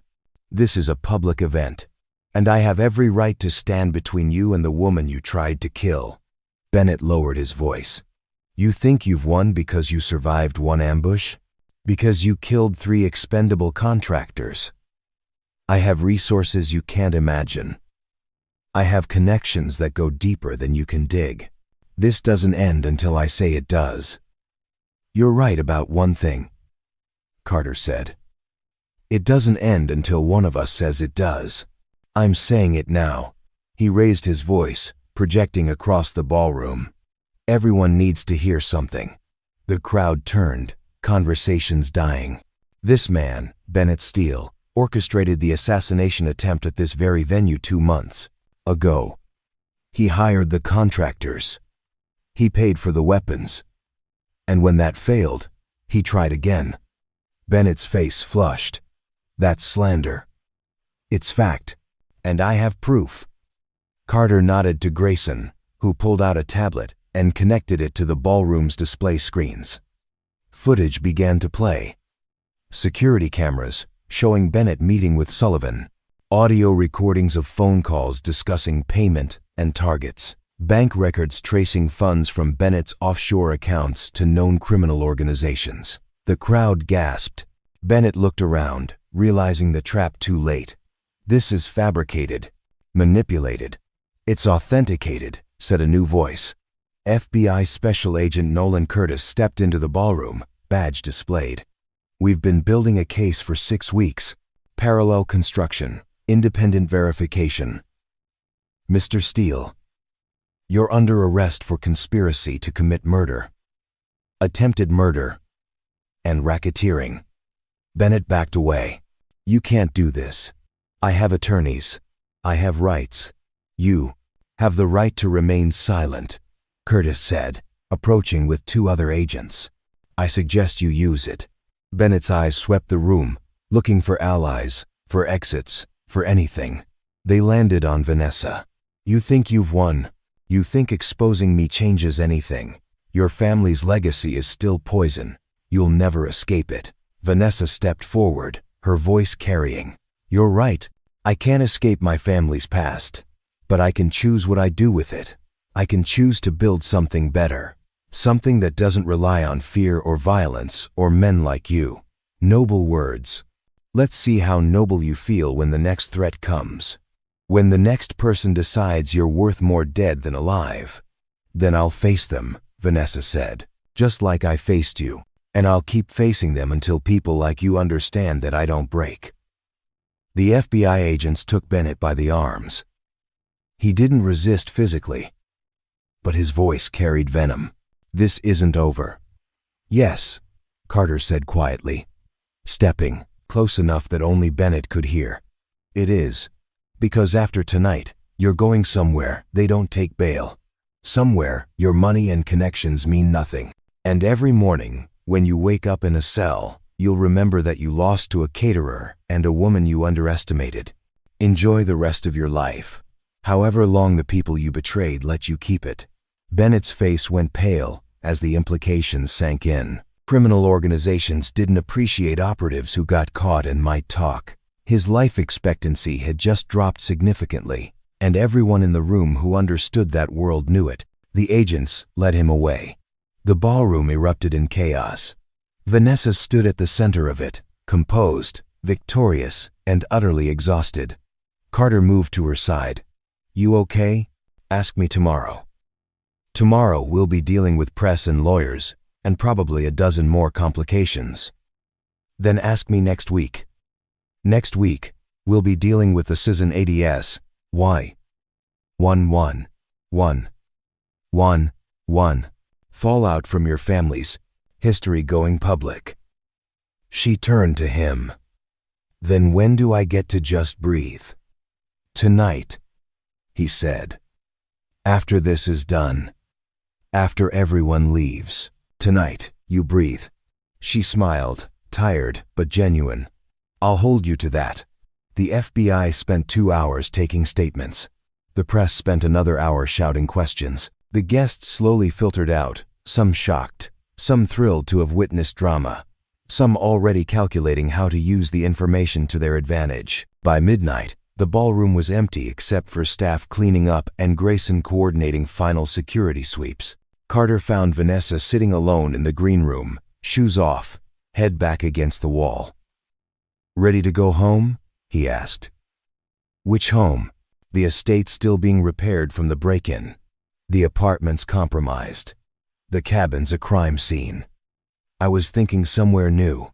Somewhere that's actually ours, not borrowed or temporary or strategic. She opened her eyes. Ours? You, me, and Summer. A real home, not an estate or a safe house. Just a place where we can be normal people doing normal things. We're not normal people, Carter.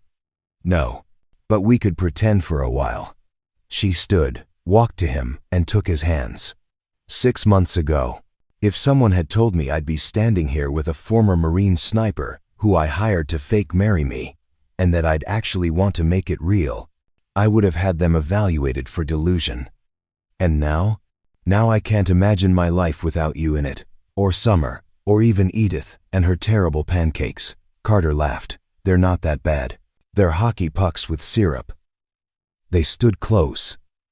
The exhaustion and relief and love all tangled together in a way that felt more real than any contract or arrangement ever could. So what happens now? Vanessa asked. Now we go get Summer from the safe house. We find a place with a yard and terrible plumbing that we can fix together, and we live. Just live. Just live. No assassins. No conspiracies. No billion-dollar companies or criminal legacies. Just us being imperfect and happy. That sounds impossible. Most good things do. She kissed him then, soft and slow and full of promise. When they pulled apart, she smiled. One condition. What's that? We keep the peacock. Carter groaned. Seriously? It's grown on me. Plus, Summer named it. We can't abandon Mr. Fancy now. We're going to be the weird family with the peacock in the suburbs. We're already the weird family. Might as well commit. They walked out of the Astoria Grand Ballroom hand in hand, leaving behind the ghosts of assassination attempts and family secrets and fake marriages. Behind them, Grayson locked up, made final calls, and allowed himself a small smile. He'd worked a lot of protection details in his career. Most ended with relief. This one ended with hope. That was rare. That was worth protecting. In a federal holding cell downtown, Bennett Steele sat alone, his white dinner jacket now wrinkled, his confidence now ash. He'd gambled everything on destroying Vanessa Palmer, and lost it all to a man he'd dismissed as invisible. The irony would have been amusing if it wasn't so absolute. And somewhere in the city, in a small apartment with squeaky floors and neighbors who played music too loud, Carter Rhodes woke up his daughter and told her they were going home. "Where's home?" Summer asked sleepily. "Wherever we are," Carter said. "Together." Summer smiled, grabbed her backpack with her harmonica inside, and followed her father into the night. Into a future that was uncertain, but theirs. Into a life where the only thing that mattered was that they chose it. The story that began with bullets and champagne ended with keys to a townhouse and a peacock named Mr. Fancy. Not perfect, not polished, but real. And that was enough. 18 months later, the smell of fresh coffee and burnt toast filled the small kitchen of the townhouse on Ashford Lane. Carter stood at the stove, attempting pancakes with the determination of a man who'd faced down armed assassins but remained thoroughly defeated by breakfast foods. Summer sat at the table, doing homework and trying not to laugh at the smoking griddle. "Dad, I think they're ready. They're not golden yet. They're charcoal." Carter flipped one, revealed a pancake that looked like it had survived a house fire, and sighed. "I'll order bagels." Vanessa entered wearing yoga pants and one of Carter's old Marine Corps shirts, her hair pulled into a messy bun, no makeup, looking nothing like the polished CEO who still ran Arcadia Industries but now did it with boundaries, with balance, with a life outside the boardroom. "Still can't make pancakes?" she asked, kissing his cheek. "Still defending my honor by pretending these are edible?" "Always." Summer closed her textbook. "Mom makes better pancakes anyway." The word hung in the air like music. Mom. Vanessa had been mom for 6 months now, ever since the quiet ceremony at the courthouse where they'd made their arrangement legal and real. No press, no gala, just them, Summer, Grayson, Edith, Scylla, and a judge who'd married 10,000 couples and said theirs was the first one she actually believed in. "How are you feeling?" Carter asked, his hand moving instinctively to Vanessa's still flat stomach. "Nauseous, tired, absurdly happy. All normal then, completely abnormal. And I love it." They'd found out 3 weeks ago. A daughter, the doctor said. Due in 6 months. Summer had cried with joy, immediately started planning nursery colors, and announced she was going to teach her little sister everything important, which apparently included harmonica and how to spot a liar from across a room. After breakfast, which ended up being bagels as predicted, Carter drove Summer to school, then headed to his new location. Not a townhouse, not an estate. A small storefront on Hemlock Street, tucked between a bookshop and a coffee roaster, with a hand-painted sign above the door that read, "Rhodes Security Consulting, Threat Assessment, and Personal Protection." It wasn't flashy.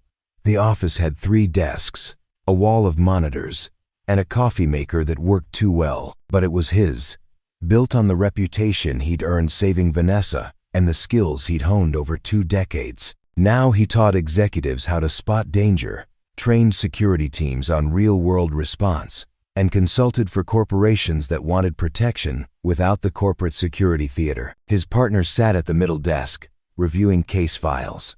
Grayson had retired from Vanessa's personal detail after the Bennett situation resolved and joined Carter 6 months ago. Turns out, a former FBI agent and a former Marine sniper made an effective team. "Morning," Grayson said without looking up. "We have a new client inquiry. Tech startup CEO, getting threats on social media. Wants to know if they're credible." "Are they?" "Hard to say. Some are standard internet trolling. A few have specific details that concern me. Home address, family member names." Carter sat down, pulled up the file. "Schedule a consultation. I'll assess personally." This was the work now. Not stopping bullets, though he could when necessary, preventing the situations where bullets became necessary in the first place, teaching people how to see the world the way he did, where threats announced themselves in subtle patterns if you knew how to look. The door chimed. A woman entered, mid-40 seconds. Nervous energy. Expensive clothes that tried to hide fear but failed. "I'm looking for Carter Rhodes." "That's me. How can I help you?" She sat down carefully, like she might break. "My name is Kiana Ford. I'm a district attorney. I've been prosecuting organized crime cases for 15 years. Last week, I got a letter with pictures of my son at his soccer practice. No words, just pictures. And a bullet." Carter's expression didn't change, but his focus sharpened. "Did you report it to police?" "Of course. They're investigating. But I need more than investigation.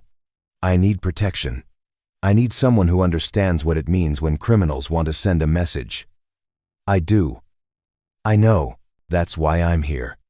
They spent an hour going over her situation. Carter mapped her daily routine, identified vulnerabilities, and outlined a security protocol that would keep her and her family safe without making them prisoners. By the time she left, some of the fear had lifted from her shoulders. Not all of it. Fear was useful, but now it was manageable. "You're good at this," Grayson observed, after she'd gone. "At what?" "Making people feel like they're not alone." Carter shrugged. "That's all anyone needs sometimes. To know someone's watching their back." At noon, he drove across town to have lunch with Vanessa. She'd moved Arcadia's headquarters to a smaller, more efficient building after the publicity from the Bennett trial subsided. No more 62nd floor isolation. Now her office had windows that opened and a door that people knocked on instead of scheduling appointments through 3 assistants. They ate sandwiches in the rooftop garden she'd had installed, surrounded by vegetables and herbs that interns maintained as part of a community agriculture program. "How's the Ford case?" Vanessa asked. She always asked. Not because she needed to know the details, but because she understood that Carter needed to talk about the work, to process the weight of other people's fear. "Solid threat. We'll get her protected." "Good."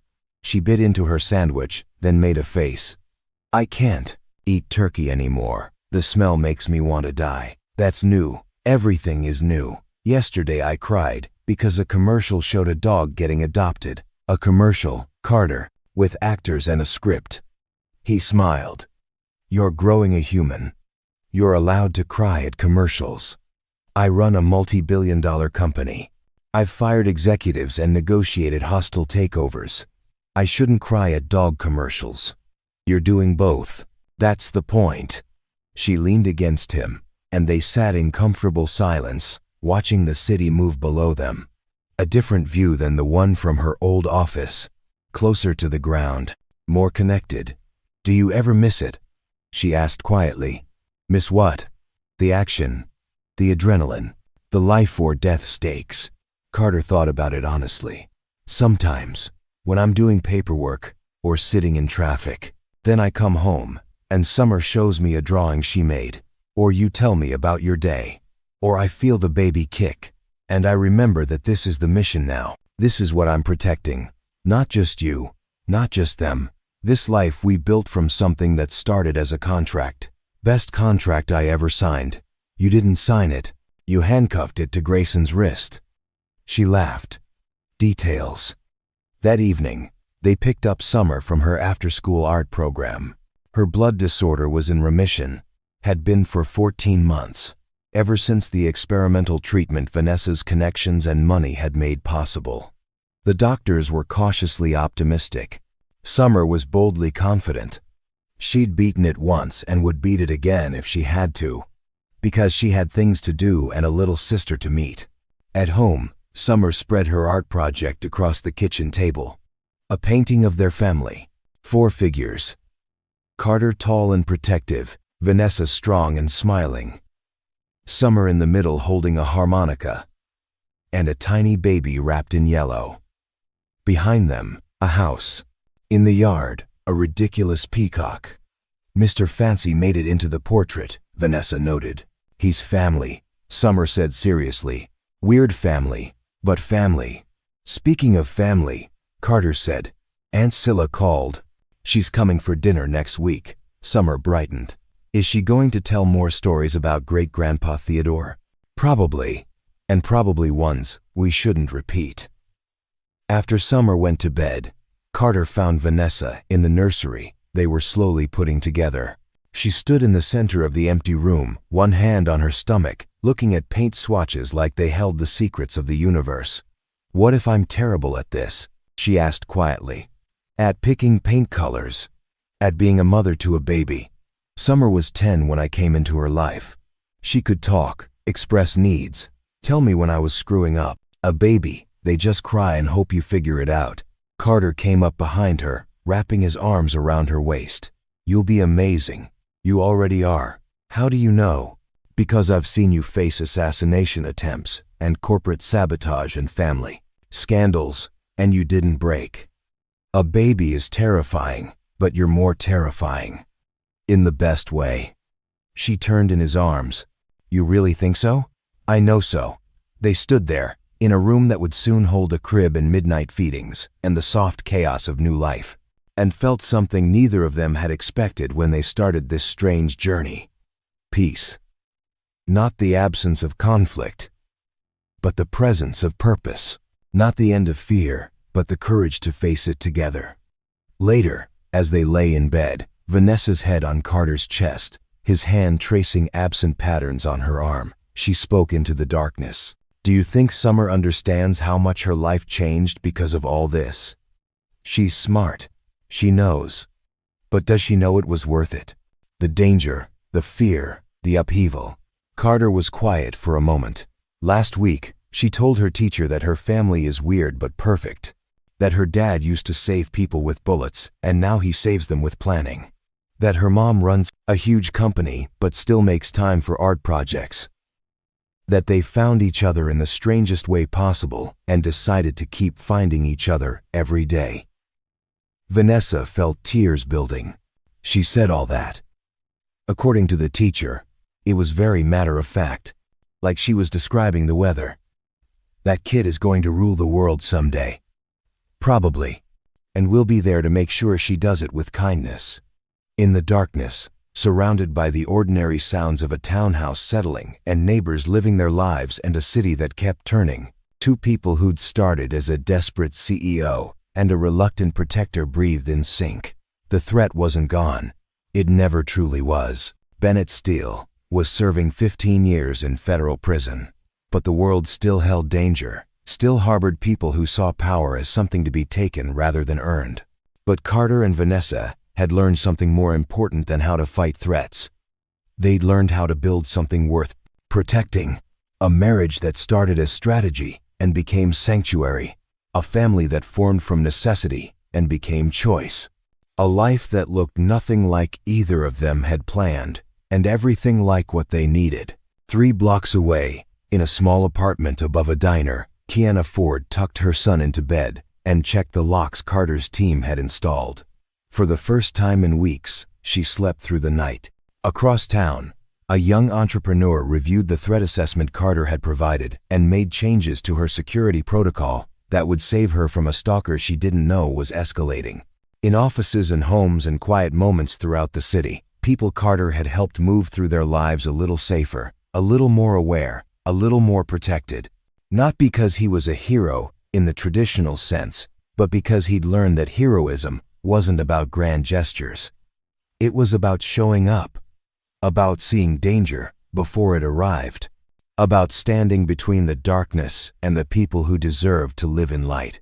And in a townhouse on Ashford Lane, as the first snow of the season began to fall, Carter Rhodes held his wife and thought about the daughter sleeping down the hall, and the daughter growing in the space between heartbeats, and knew with absolute certainty that this, all of this, was exactly where he was meant to be.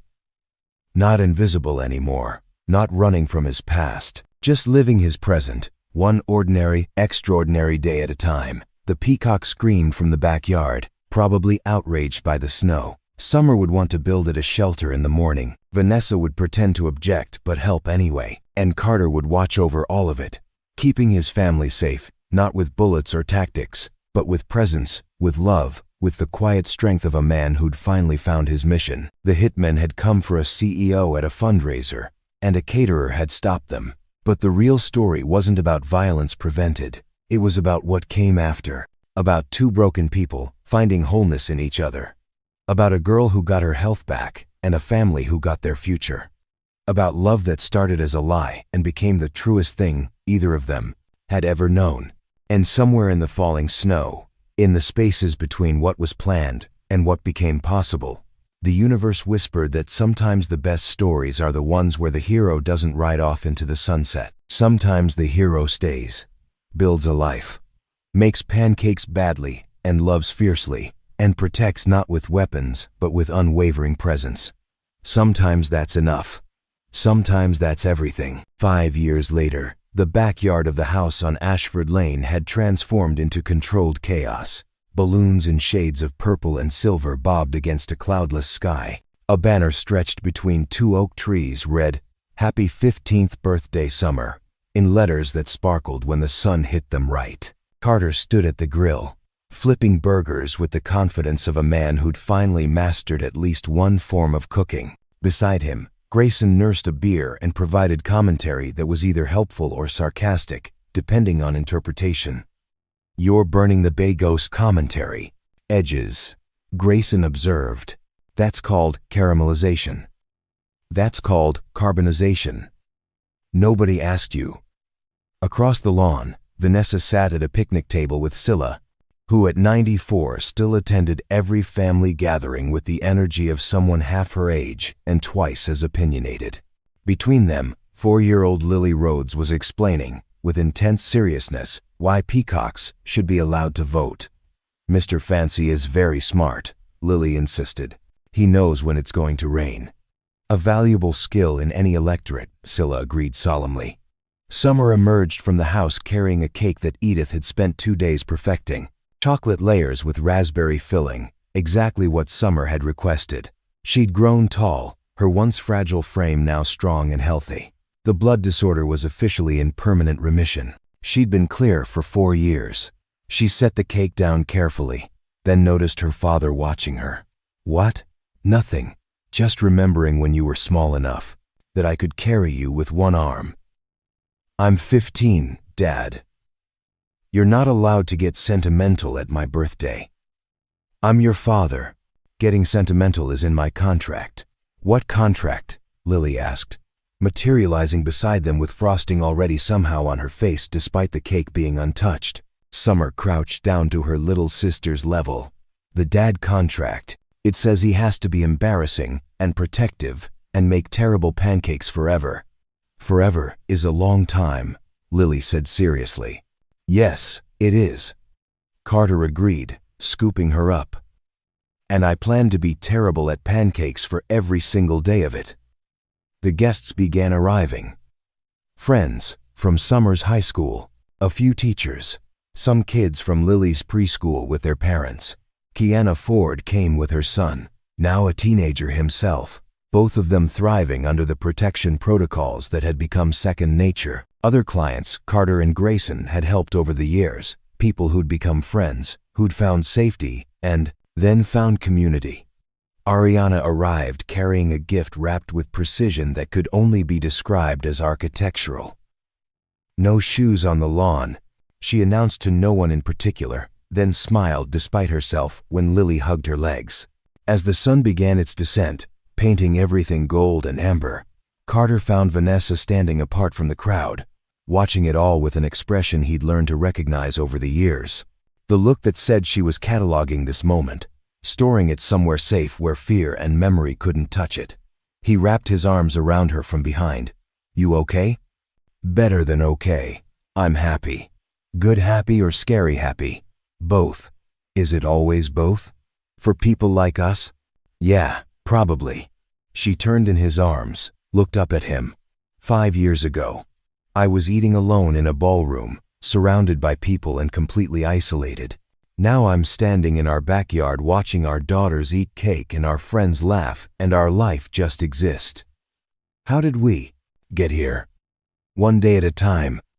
One choice at a time. One moment of not giving up. From the porch, Summer called out, "Dad, Mom, come on, we're doing the thing." The thing was a tradition that had started on Lily's first birthday and continued ever since. Everyone gathered, and each person said what they were grateful for.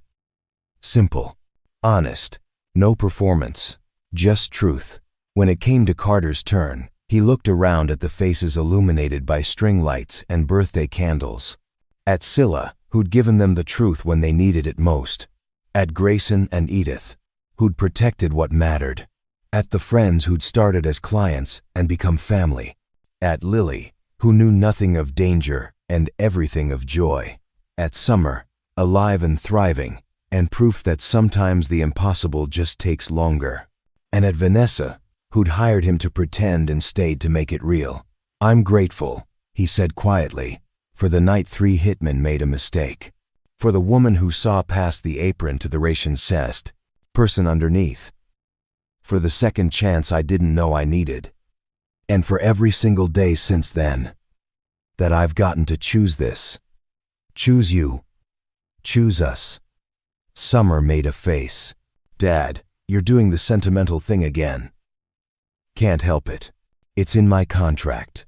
Later, after the guests had left and Lily was asleep and Summer was on the phone with friends, Carter and Vanessa stood in the kitchen washing dishes. An ordinary task. An ordinary moment. An extraordinary life. "Think we'll ever get bored?" Vanessa asked, handing him a plate to dry. Carter considered it. "No. How can you be sure? Because boring is what happens when you stop paying attention. And I'll never stop paying attention to you." She smiled, kissed him softly, and handed him another plate. Outside, Mr. Fancy screamed at the moon. Inside, their life continued in all its imperfect perfection. And somewhere between the dirty dishes and the birthday cake, and the daughter sleeping upstairs, and the one growing into herself, and the love that had survived assassination attempts, and family secrets, and every obstacle the world could throw at them, Carter Rhodes understood something fundamental. He'd been trained to save lives, but Vanessa Palmer had saved his. And together, they'd built something worth every bullet dodged, every threat faced, every moment of fear transformed into fierce and unshakable joy. The story that began with hired killers and champagne glasses ended here, in a kitchen on an ordinary Thursday, with soap suds and laughter and the absolute certainty that home wasn't a place. It was these people, this moment, this choice to keep choosing each other, again and again, for all the days they had left. And that was more than enough. It was everything. Up next, you've got 2 more standout stories right on your screen. If this one hit the mark, you won't want to pass these up. Just click and check them out. And don't forget to subscribe and turn on the notification bell, so you don't miss any upload from us.